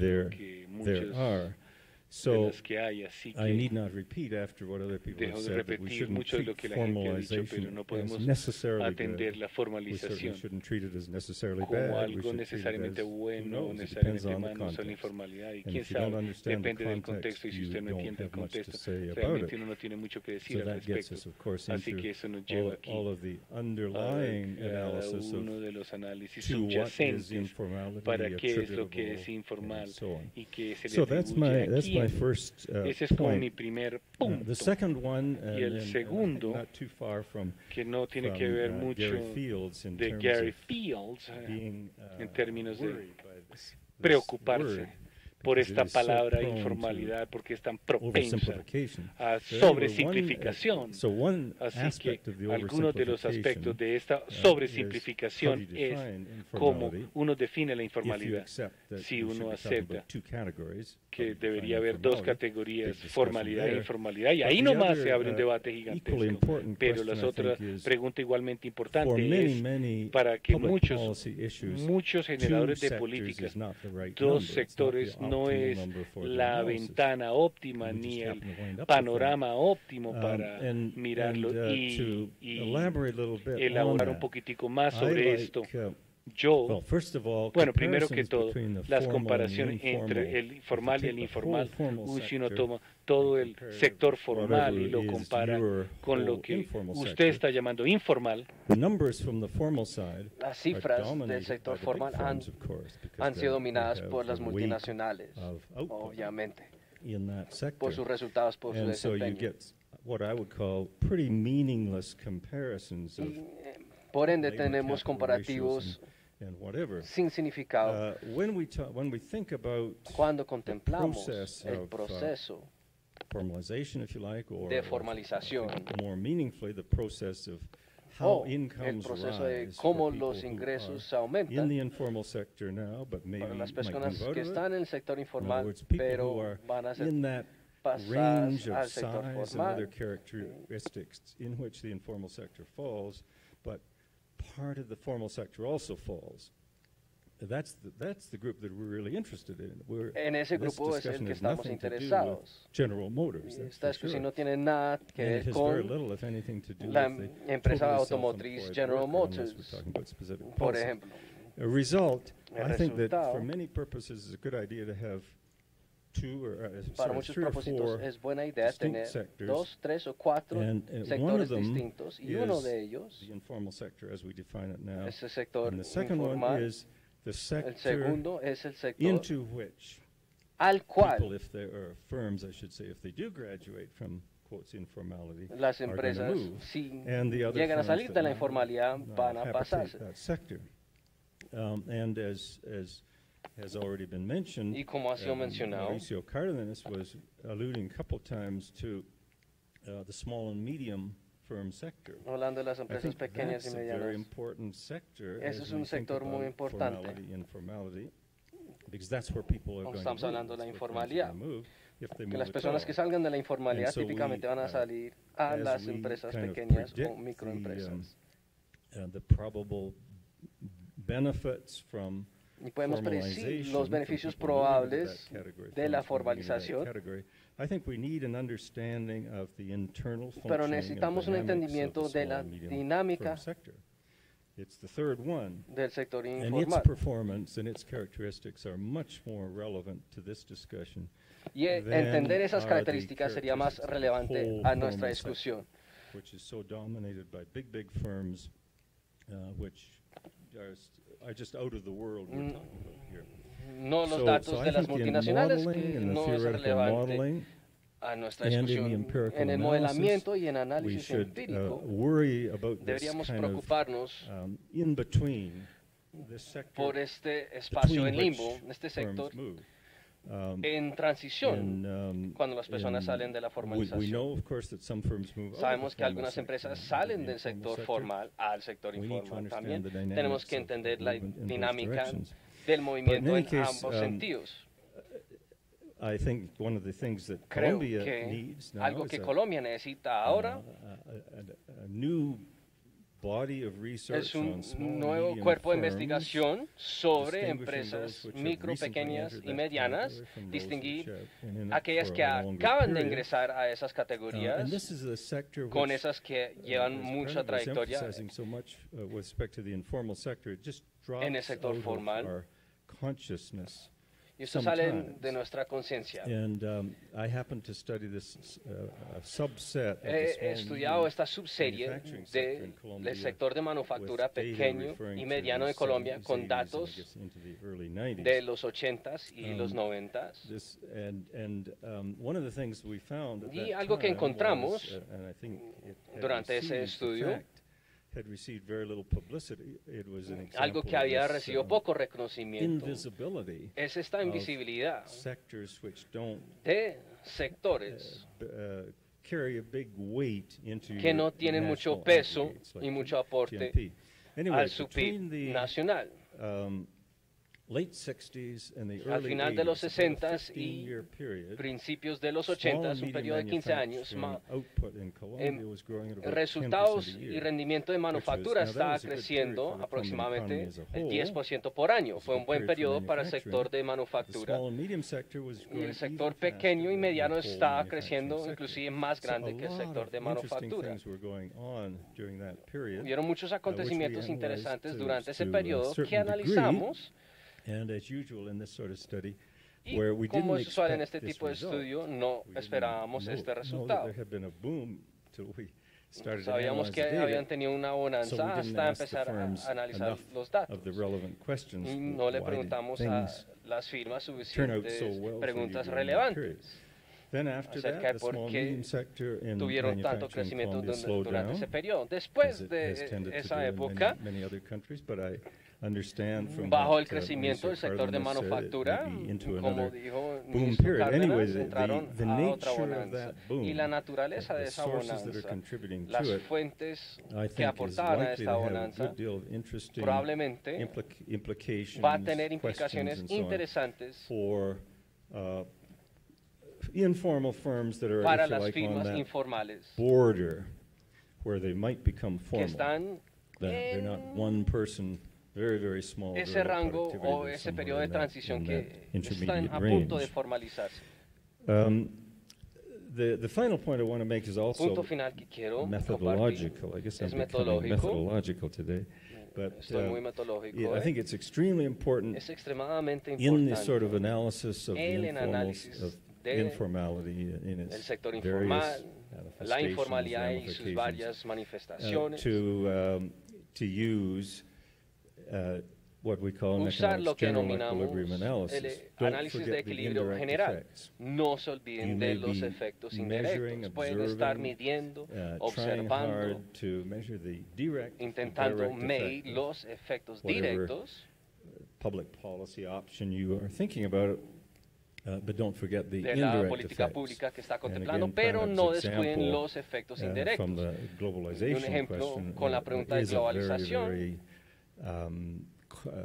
frequent sort of es situation una situación in which we frecuente measure one part, en la we cual forget the medimos other una part, parte, and then we don't really know descuidamos la otra what overall impact y en realidad no did conocemos occur. el impacto So one of the general policy que instruments, sucedió. Y which uno de los is instrumentos de one of the política, more discussed ones, que es uno de certainly los más over the years for discutidos, very small firms, is microcredit. And, fueron los microcredit microcréditos. now has a long enough history Microcréditos so that I ahora think we tienen know suficiente quite trayectoria. a bit about it. Ya It's tenemos been suficientes analyzed in a datos acerca de variety los of different microcréditos, methodological se han frameworks analizado and so on. con And diferentes it's clear that it metodologías y es is, claro sometimes brings a lot of benefits. que algunas veces It's also conlleva clear that muchos sometimes beneficios. it brings También benefits es much claro less que than its proponents think, and trae so we're into menos that beneficios de lo phase que of, sus I think, figuring out proponentes how dicen que tienen, how to make something contemplando work which cómo has been hacer que shown to algo work under funcione, certain que se ha demostrado circumstances, funcionar bajo but is not ciertas an automatic circunstancias, success. pero no es un caso But de anyway, I éxito mention this automático. one because Menciono este ejemplo porque just to put it in an example, para let's say you have ilustrar a un very ejemplo, successful digamos que tienen microenterprise una operation microempresa muy which exitosa allows three pineapple sales ladies in que permite Bangladesh to do tres better vendedoras on the corner in which they're ambulantes working. Maybe it's half a dozen. vendan más piñas So they all en get su esquina microcredit. de lo que normalmente What they do venden. with it Las is they tres buy reciben un microcrédito, a little portable cooler, if you like, compran una nevera which means they don't have to portátil go back to their source of pineapple para no tener que 3 volver a times su day fuente para during the day that they're conseguir las selling. piñas 3 veces Instead, al they just día, have to go back simplemente once a day. almacenar las piñas So en la they start to make nevera more money. y empiezan a generar But, más ingresos. If the demand for those pineapples on that Pero corner is si la pretty demanda price para esas inelastic, piñas pretty inelastic in es general, elástica, their success su is to éxito some extent the cost of somebody else. hasta cierto punto es el costo para to alguien my más. knowledge, it was probably 10 or 15 years into the Según mi serious conocimiento, analysis of fue microcredit 10 o 15 when años we después de finally análisis serio de got into microcréditos, good cuando general equilibrium analyses, empezamos which a ver tried to análisis de weigh the equilibrio general losses of the losers que against the gains of the winners. sopesaba las And so one ganancias of the de los experts, ganadores in this area versus from las pérdidas de Bangladesh los is perdedores. the Y uno de person los to whom I expertos refer. en His particular Bangladesh, study su estudio suggested particular that sugiere the rate of return que la to tasa de retorno capital invested in this activity of a la microcredit inversión capital was en not the este tipo de 25% microcrédito no era el which had been 25% estimated que to se be había estimado before you looked at the negative impacts, antes de before you analizar looked los at the general impactos equilibrium negativos. side. But it was about half of that. Era aproximadamente la mitad. It was still okay, it was still fine, but it Seguía wasn't siendo this decente, glowing success pero that no era este it éxito glorioso appeared to be if you didn't look at the other side of the que ledger. aparentaba ser. So I think it's important to figure out Es where the other importante side of the ledger averiguar is. Who are the enterarse potential losers? de los And then it's potenciales important to trace them perdedores down. y después And rastrearlos. as we're hearing Y today, como hemos some escuchado el día de hoy, tracer studies have been algunos done. estudios So I de think rastreo se han in llevado a all cabo. of the respects to which I refer, En todos los aspectos que me he referido, there's advance, there are good studies hay progreso, going on, hay buenos but the estudios world is a good deal existentes. more complicated Pero than we have been la able realidad to y el figure mundo out yet. es más complejo So, we need de lo lots que hemos more studies averiguado. with A, as necesitamos good más data as estudios possible, con datos and B, confiables. we need a lot Y B, of caution necesitamos as we discuss these issues mucha in the public caución policy forum. en tocar estos temas en público. Thank you very much. Gracias, muchas gracias. I thought I had to speak in Spanish. Pensé que tenía que hablar en español. So I didn't prepare my notes Entonces no in preparé English. mis notas en But then, inglés. well, I'll try to speak in my Voy a intentar pastuso English. hablar en el mejor inglés que I begin by thanking Voy a Universidad del empezar Rosario, agradeciendo a la Universidad de Juan Rosario, Daniel, for this Juan Daniel, invitation. por I'm esta honored to invitación. be part of Estoy honrado this formar academic parte panel, but I'm de este afraid panel I'm the only académico. one Creo who is not que, es el que at the soy moment el único an academic. que en este momento no soy un To académico. talk about informality, Para hablar which de la has informalidad, become an issue, que se ha or it's vuelto becoming un fenómeno an important issue y se in está our policy volviendo discussions. una problemática importante. Muchos de los candidatos a la presidencia this topic, han and I think mencionado that's este important tema. because Y eso es informality is a importante huge porque la problem informalidad es un problema enorme for Colombia. para Colombia. I'd like to start Me gustaría empezar mentioning some numbers mencionando to algunas put what I'm cifras going to say in para context. poner lo que les voy a decir en And contexto. before I do that, Antes de hacerlo, I'd like to explain the me definition gustaría of explicar la informality definición de I'm going to informalidad use. que voy a usar. Professor Berry Profesor Berry said that there may be 15 different que forms pueden of ser defining 15 informality. diferentes I'm going to use definiciones para la the informalidad. OECD Yo voy a usar IDB la definición de la definition, OCDE, which is basically says you are básicamente informal if you are estipula, not paying ustedes son informales si no están social pagando security contributions, right? seguro social, no están haciendo aportes al seguro social. Informality. If Según la we definición use de la that OCDE de la definition informalidad. Si in usamos esta Colombia, definición en Colombia, we have around tenemos aproximadamente 65% of labor 65% de informality. informalidad. Urban informality is coming down. Informalidad The urbana government uses se the está reduciendo. 12 largest cities number, Porque usa la which has cifra en come las down. 12 It's ciudades below principales. 50% now, but if you Ahora take está por debajo del 50%. all total urban Pero informality si tomamos la is totalidad it's around de la informalidad 56%, urbana es and aproximadamente informality in the rural 56%. areas, Y rural informality, is informalidad en el close to sector rural 90%. está cerca del So 90%. it's, these are huge Esas son negative cifras numbers. negativas In Colombia, significativas. En Colombia we have around 22 million people tenemos doing aproximadamente something, working, 22 millones de doing personas laborando. Of those 22 million, De esas 22 millones we de could say personas, that podríamos decir 14 que million are 14 informal. millones 14 están million. en el sector And informal. that's a 14 weak millones. definition of informality. Y eso es con una Because definición débil that de la definition informalidad. comes from asking Dicha people, did definición you proviene de pay preguntarle a las social personas security contributions si hicieron last aportes month? al seguro social el mes And if pasado. they say yes, Y si dicen sí, so you are formal. son right? formales. ¿Verdad? But if you ask the worker, Pero si se le the pregunta person, al empleado did you o a la pay persona, social security ¿usted for at pagó least 9 seguro months social por lo during menos the last 9 year? meses del año anterior? Guess how many Ahí respond vienen yes? cuántos van a responder sí. 2.4 million. 2 And I'd say that's a millones strong 400 definition mil. of, Y eso es una definición of más informality. That estricta means, I de mean, informalidad. you know, I like to compare A mí me gusta comparar Colombia with Spain Colombia con regarding these España. numbers. Why Spain? En cuanto a estas cifras, ¿por Well, qué it's España? an OECD country Es now. un país miembro Well, de la OCDE. We've become Ahora members of nosotros the OECD. somos miembros No, de la but OCDE. especially because we Pero have basically the especialmente same porque tenemos population in labor básicamente la market misma numbers. población. We have basically the en same el mercado population. laboral. Spain, España you tiene know, 48 million. 48 we millones have de habitantes. Colombia 48 Colombia million. tiene Colombia, 48 millones de Spain habitantes. close to España 47 tiene million. cerca, We have basically perdón, the same 47 economically millones. active Tenemos population, around básicamente la 23, misma 24 población million, right? económicamente activa. We have more 22 occupied millones people versus than 24 Spain. We millones. have 22, Spain around 19 million. But then comes the Y difference. después viene la diferencia. Formality. Formalidad. In Colombia, En Colombia it's around está 8 million. cerca In a 8 Spain, millones. En España, more than 18 million. más de That is 18 to say, 10 millones. more million in Spain Significa pay que hay social security 10 contributions. millones The de difference is habitantes explained by informality.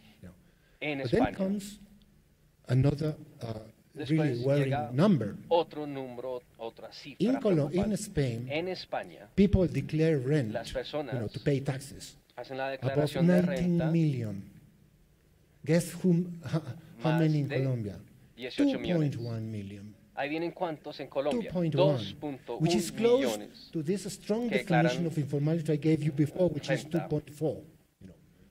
Which means not only that we Significa have, que a huge no problem solamente tenemos un problema enorme with informality con la informalidad, and social policy, but also pero informality también lies at the root of the fiscal problems we face. la informalidad Because very es few people and very un few factor firms causal pay taxes, right? de la That explains falta to a de large extent impuestos why we collect, que or our recaudamos. government collects just Explica, en 14% parte, of por GDP qué in taxes.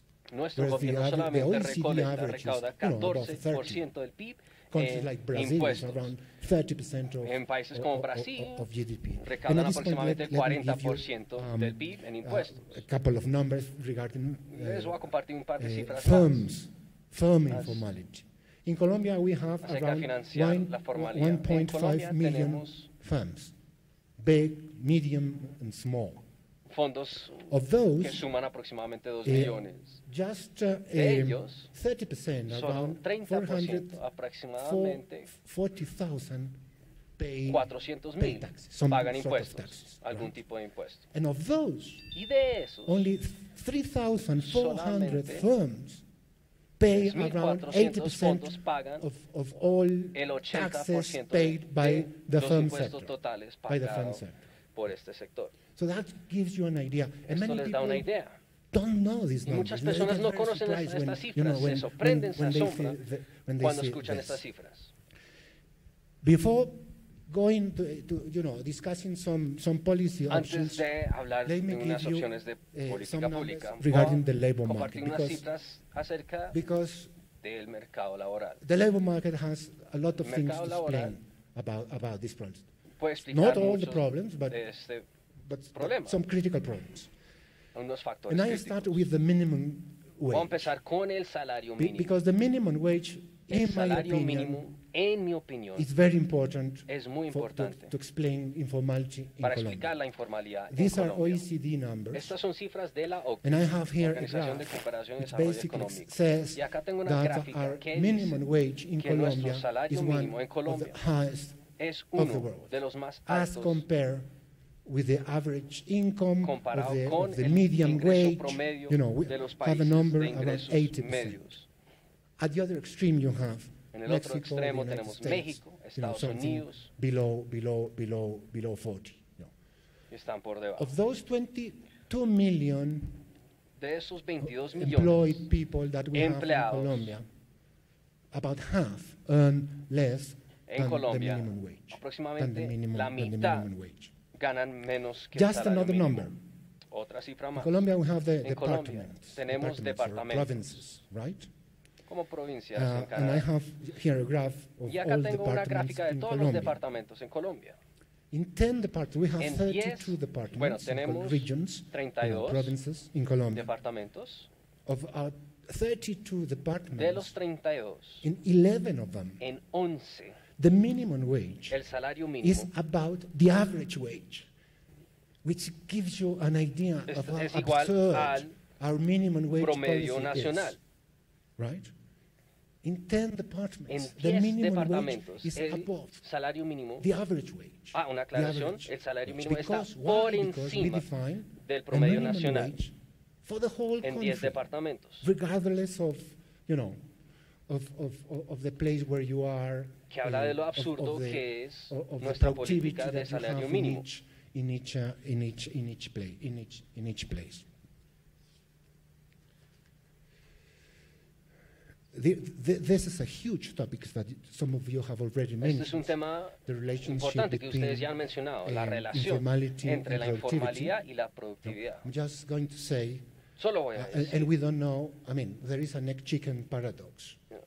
bueno, You have a low existe la productivity paradoja because you have a del huge huevo y la informality in gallina. the economy, Tenemos and mucha vice versa. informalidad No? en la economía, Low productivity induces Con informality. baja Maybe productividad, causality pero la runs baja in both productividad también in both aporta a la directions. informalidad. The truth is that our productivity numbers are La awful verdad as es well. que nuestras right? cifras de productividad son pésimas The también. OECD has La OCDE a tiene graph una showing gráfica that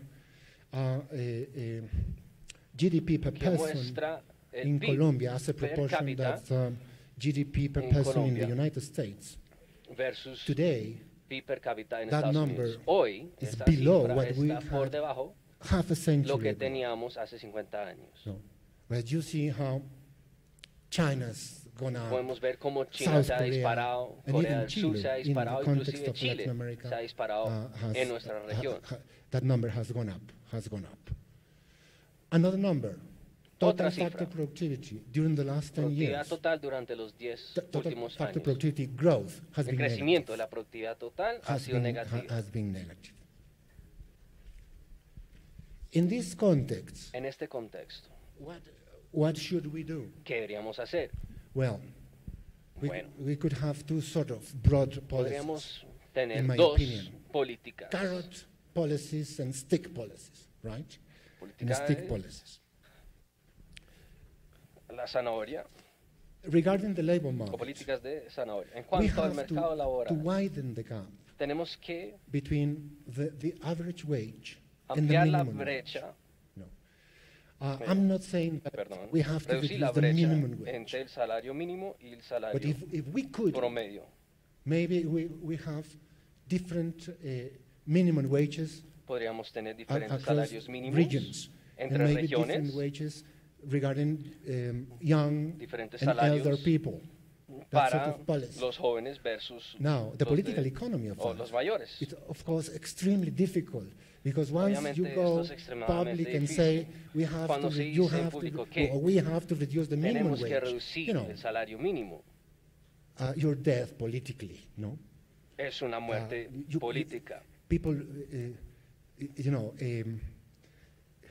are really afraid about Los políticos discussing le the minimum wage. hablar de una reducción del If salario politically mínimo. that's impossible, Si what we políticamente could es do, imposible, lo que is to podríamos widen hacer that gap es between ampliar the la average brecha wage and the minimum entre el wage salario promedio a long y el salario time. mínimo.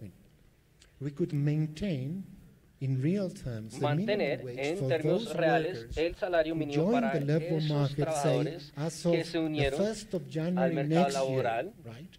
Maintain the minimum para el wage 1 de and enero del año adjust, entrante o después, with some number regarding productivity, the wages of mantener su those salario mínimo formal workers today. de esos Something like empleados that formales. is what we have proposed. Algo así es lo que hemos That could, propuesto, over time, widen que con el tiempo podría that ampliar gap between esa the brecha average entre el and salario the mínimo minimum y el salario wage. promedio. The truth is that La verdad we es should que do something. No, we necesitamos should do something. hacer algo al respecto. Professor Berry El mentioned, profesor Berry mencionó, discussing these policies, we should look at the welfare deberíamos of contemplar el workers. bienestar de And the los truth is that if you don't trabajadores. earn the Y la verdad minimum es que wage si in no se Colombia, gana el salario you have mínimo no en access Colombia, to a mortgage, no se tiene to a acceso credit, a una hipoteca, to a skill créditos training, o a to skill training, capacitación and cualificada. to many other services. No tienen acceso right? a muchos otros servicios. So that's why, discussing this topic Y is so por eso, important in Colombia. discutir este Now, tema es tan other importante en Colombia.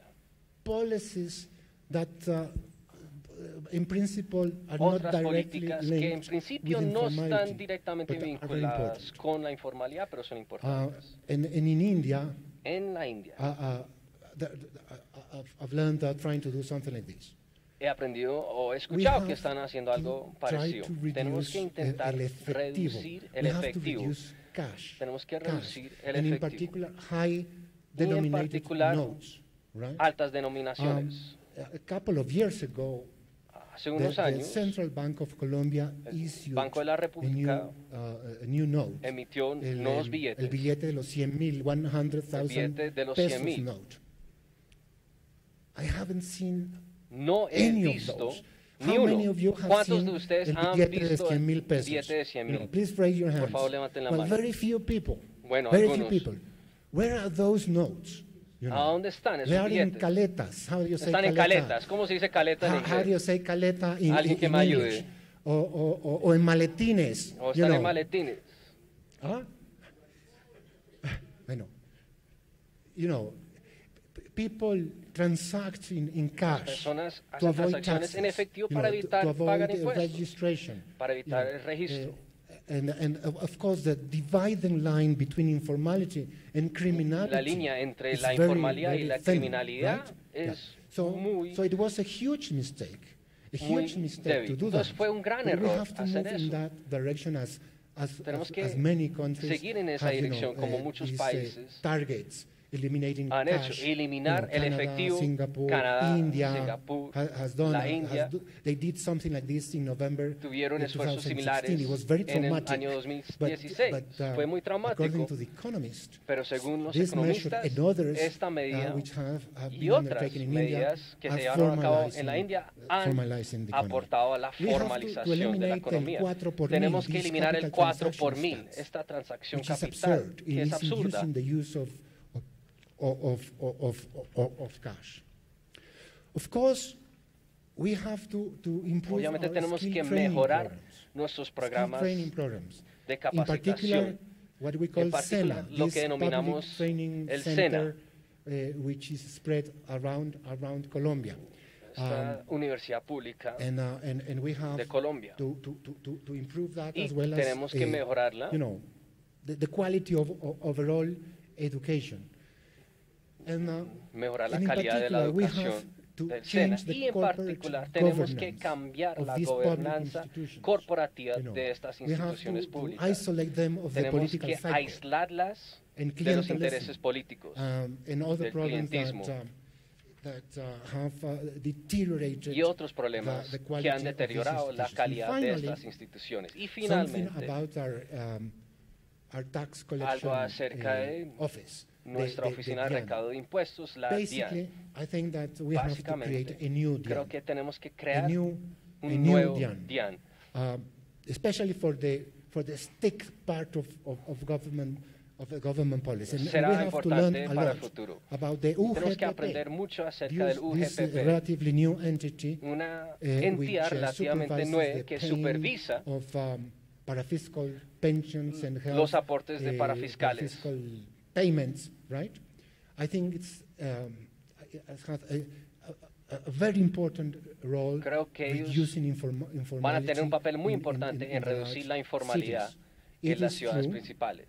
That after Es cierto the 2012 que después del año tax reform, 2012, which la reduces reforma other tributaria parafiscal que payments, redujo los pagos you know, parafiscales that reduced informality in the largest cities. y redujo But we la have informalidad en las discussion. ciudades principales. In my opinion, that Pero en mi contributed a lot. opinión, But also eso the fue role un played factor by the importante, es UGPP, cierto, pero también el this papel del stick, UGPP enforcement, jugó un papel muy importante office, en la reducción you de la know, informalidad. which, surveys what the firms are paying or Esta not gente paying, que supervisa and cuáles they sanction them pagos if se they están haciendo y avoid sancionan the si paying of no Social pagan Security, los parafiscales, el contributions. seguro social. You know, I stop there. Y me voy a detener ahí.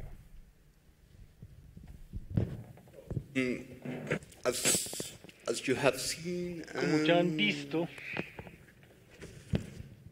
and probably this is not y probablemente esto no es a discovery, and un gran descubrimiento, ni mucho menos. very well. Y todos lo entienden muy bien. What we have Es que lo que se tiene here, aquí with the experts con los of the panel expertos session de is esta that sesión de panelistas es que public policy que la política plays an pública important role juega un papel as far importante as informality en lo que a informalidad approaches. y lo And que esto more aborda. important Y más is importante that aún es que what I see lo que yo veo when we talk about trade liberalization, hablamos de liberalización de talk about comercio welfare y hablamos de policies, políticas de we talk about bienestar y labor hablamos regulation normas frameworks. de We need regulación to y find, necesitamos hallar the right policy mix la from mezcla the public policy de perspective políticas desde la that perspectiva de políticas públicas approaches the, que aborde first of all, if primero we are okay, si estamos bien institutional o no, variables play a role as far as como informality. las instituciones we juegan need un this papel en public la policy formalidad o no frameworks to informalidad. be Así que necesitamos as ese análisis diverse para que sea tan as diversa all the specifics como todas conditions las of the condiciones societies or the específicas de la economies sociedad we are addressing. At the same time, we con need esto to estamos atendiendo y a identify la vez necesitamos closely the identificar drivers of claramente los informality. motores And these de drivers la of informalidad informality, y esos motores de la I'm informalidad sure that estoy seguro require que requieren relevant statistics. I Estadísticas think relevantes. that what we have seen, and Creo more que lo que particularly hemos visto y with más Professor particularmente Perry, is con that el profesor Perry probably this es que dichotomic approach probablemente es about formal, abordaje de formality and dicotomías entre informality formalidad e is informalidad not allowing no permite more transition frameworks or más transition marcos de approaches transición y from abordajes de informality to transición formality. de When we see informalidad a formalidad. the Cuando multilateral public policy las says políticas that we have to multilaterales formalize the tienen que informal or formalizar to lo make informal, less formal hacer menos the formal formal policy. a But las políticas we formales. are not allowing the statistics to No estamos show permitiendo que this las estadísticas transition muestren from la informality to transición de formality. la formalidad So a la probably informalidad, así que their probablemente ahí public policy, la política instead of pública en vez de design frameworks, has to diseñar address esos marcos tiene very que atender carefully how are we going cuidadosamente to set the cómo baselines vamos a and the fijar main la línea indicators base that are y going los to measure indicadores the principales que van a evolution medir la or the evolución impact of o el those impacto policies de esas under políticas the bajo over the informality conditions. las condiciones de And informalidad. Y there I believe that de ahí yo creo que we should deberíamos discuss discutir very carefully muy about cuidadosamente how to acerca define de cómo these definir statistics. esas estadísticas. And Y I was wondering me preguntaba if the experts of this si panel los session expertos de esta sesión de have panelistas some insights tienen about alguna how vista to perspicaz develop acerca de cómo sound desarrollar statistics about algunas informality estadísticas that could allow sólidas acerca de la informalidad public que policy permitiera to que la política pública measure some evolution in the discussions that we are seeing today.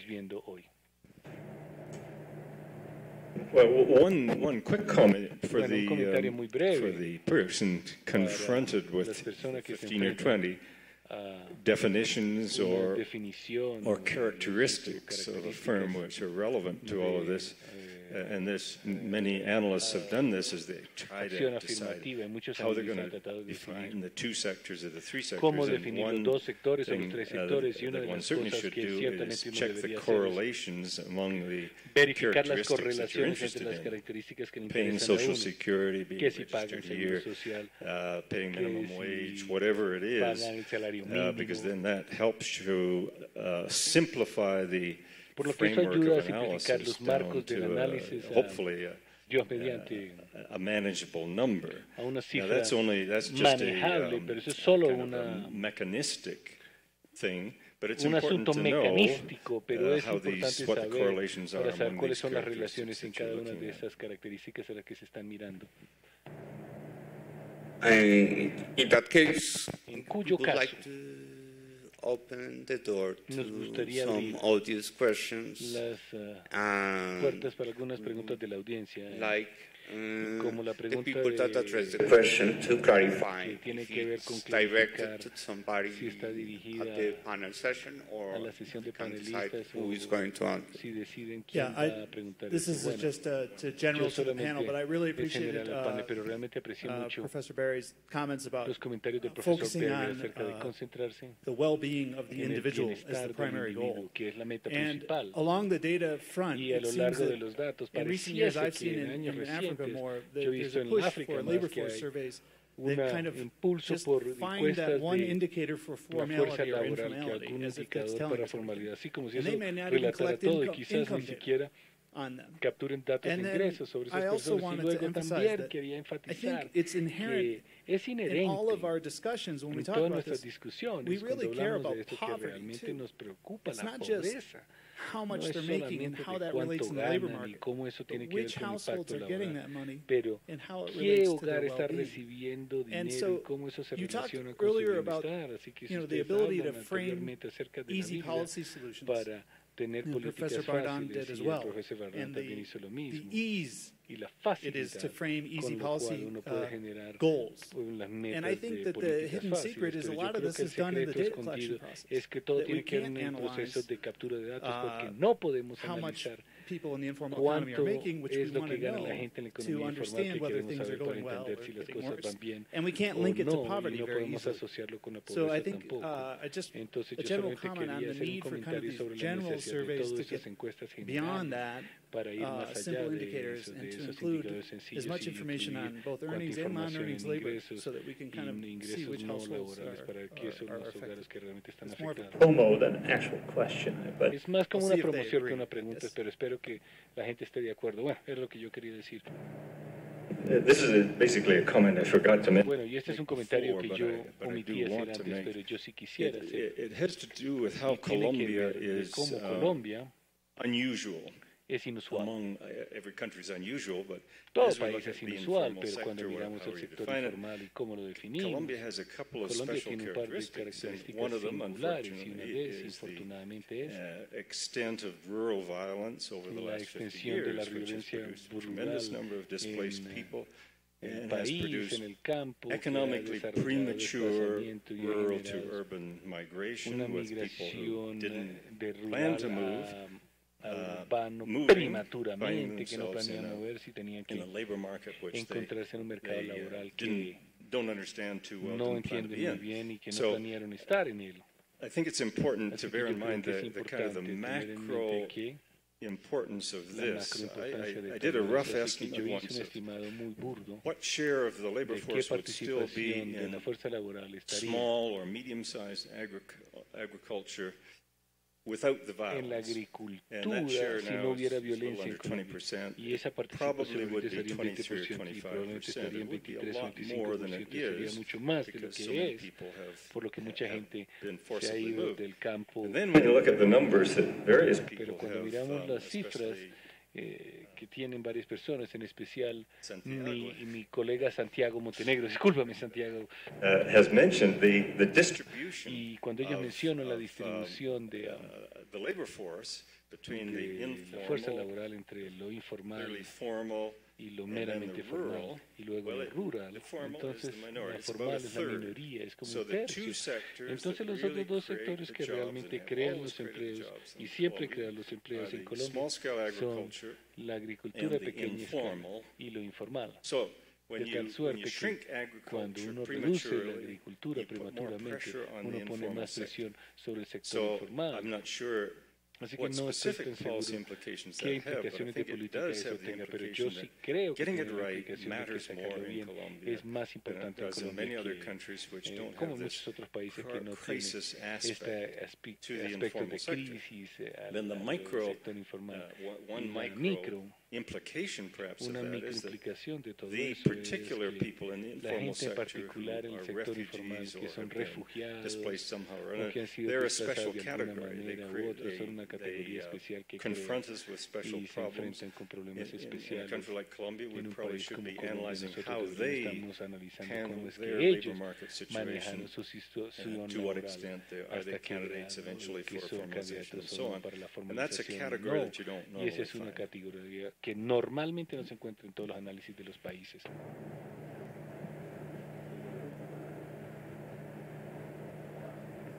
Thank you for wonderful discussion. I'm having a question about minimum wage, and I'm actually in agreement with Professor Margulis about focusing on the formal sector.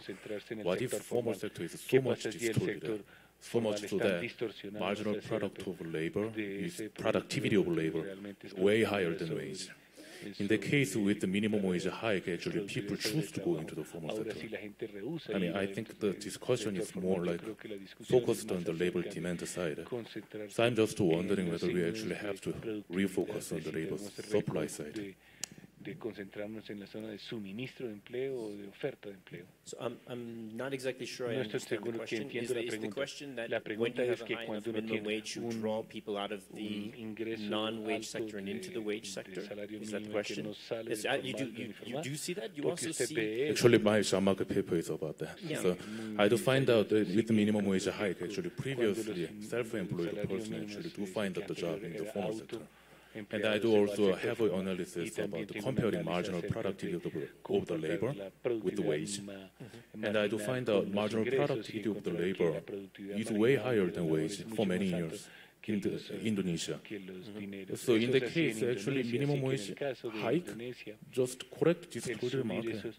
Que uno distorsiona el mercado. Absolutely. Absolutamente. There's two things to respond to that. First of all, there's a literature also on what we call the lighthouse effect, which suggests that when the minimum wage goes up, even informal firms pay more. So some people are drawn into formal firms, but even people who are working as wage workers in the informal sector, their wages get bid up by the competition from the formal firms. The second question about the productivity of labor and the ability of the minimum wage to redistribute, well, between employers and employees has been a big subject of research in the labor economics literature. There's a huge expansion on this in the 1990s around what we call monopsony-type models, where the idea was when the employer has particular market power, be it due to frictions and difficulty to get to where the wage jobs are and not knowing where the wage jobs are, what have you, then the wage tends to be lower than it would be in competitive equilibrium. And of course, productivity would be higher than what you get paid because you don't need to pay more. So minimum wages can be a way to redress that difficulty, provided they're not too high and push above the es una manera de compensar todo eso siempre y cuando el salario mínimo no llegue a ser muy alto para distorsionar demasiado el mercado. Bueno, este es un espacio para las últimas dos preguntas. In order to get you more hungry to the lunch. Para que ustedes ya lleguen hambrientos al almuerzo. Así que por favor, sí, señor. If I'm not mistaken, Colombia legalized medical marijuana a couple of years ago. I was wondering if you had any employment figures regarding that policy change, like how many people are now working in medical marijuana sector, and if politicians today are considering legalizing marijuana altogether.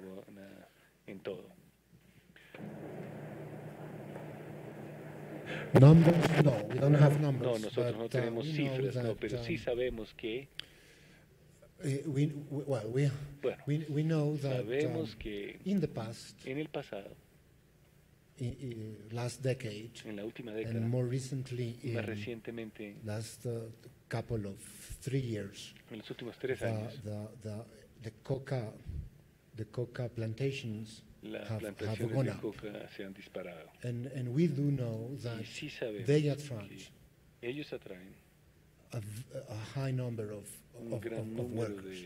There is evidence showing that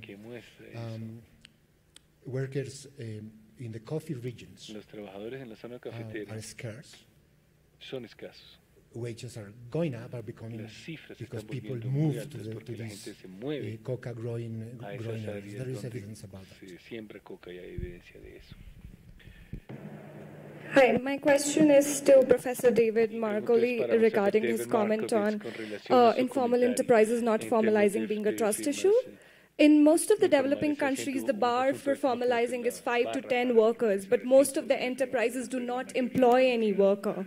So the point that they're not formalizing is not because they do not want to, it's not a choice issue, but rather there's an accumulation problem for these enterprises. And for most of these countries, these numbers of self-employed is more than 50%. For India, it's 80%. So then how is basically seeing it as a legalist issue solving, how relevant is it to understand the problem of informality? That's absolutely correct.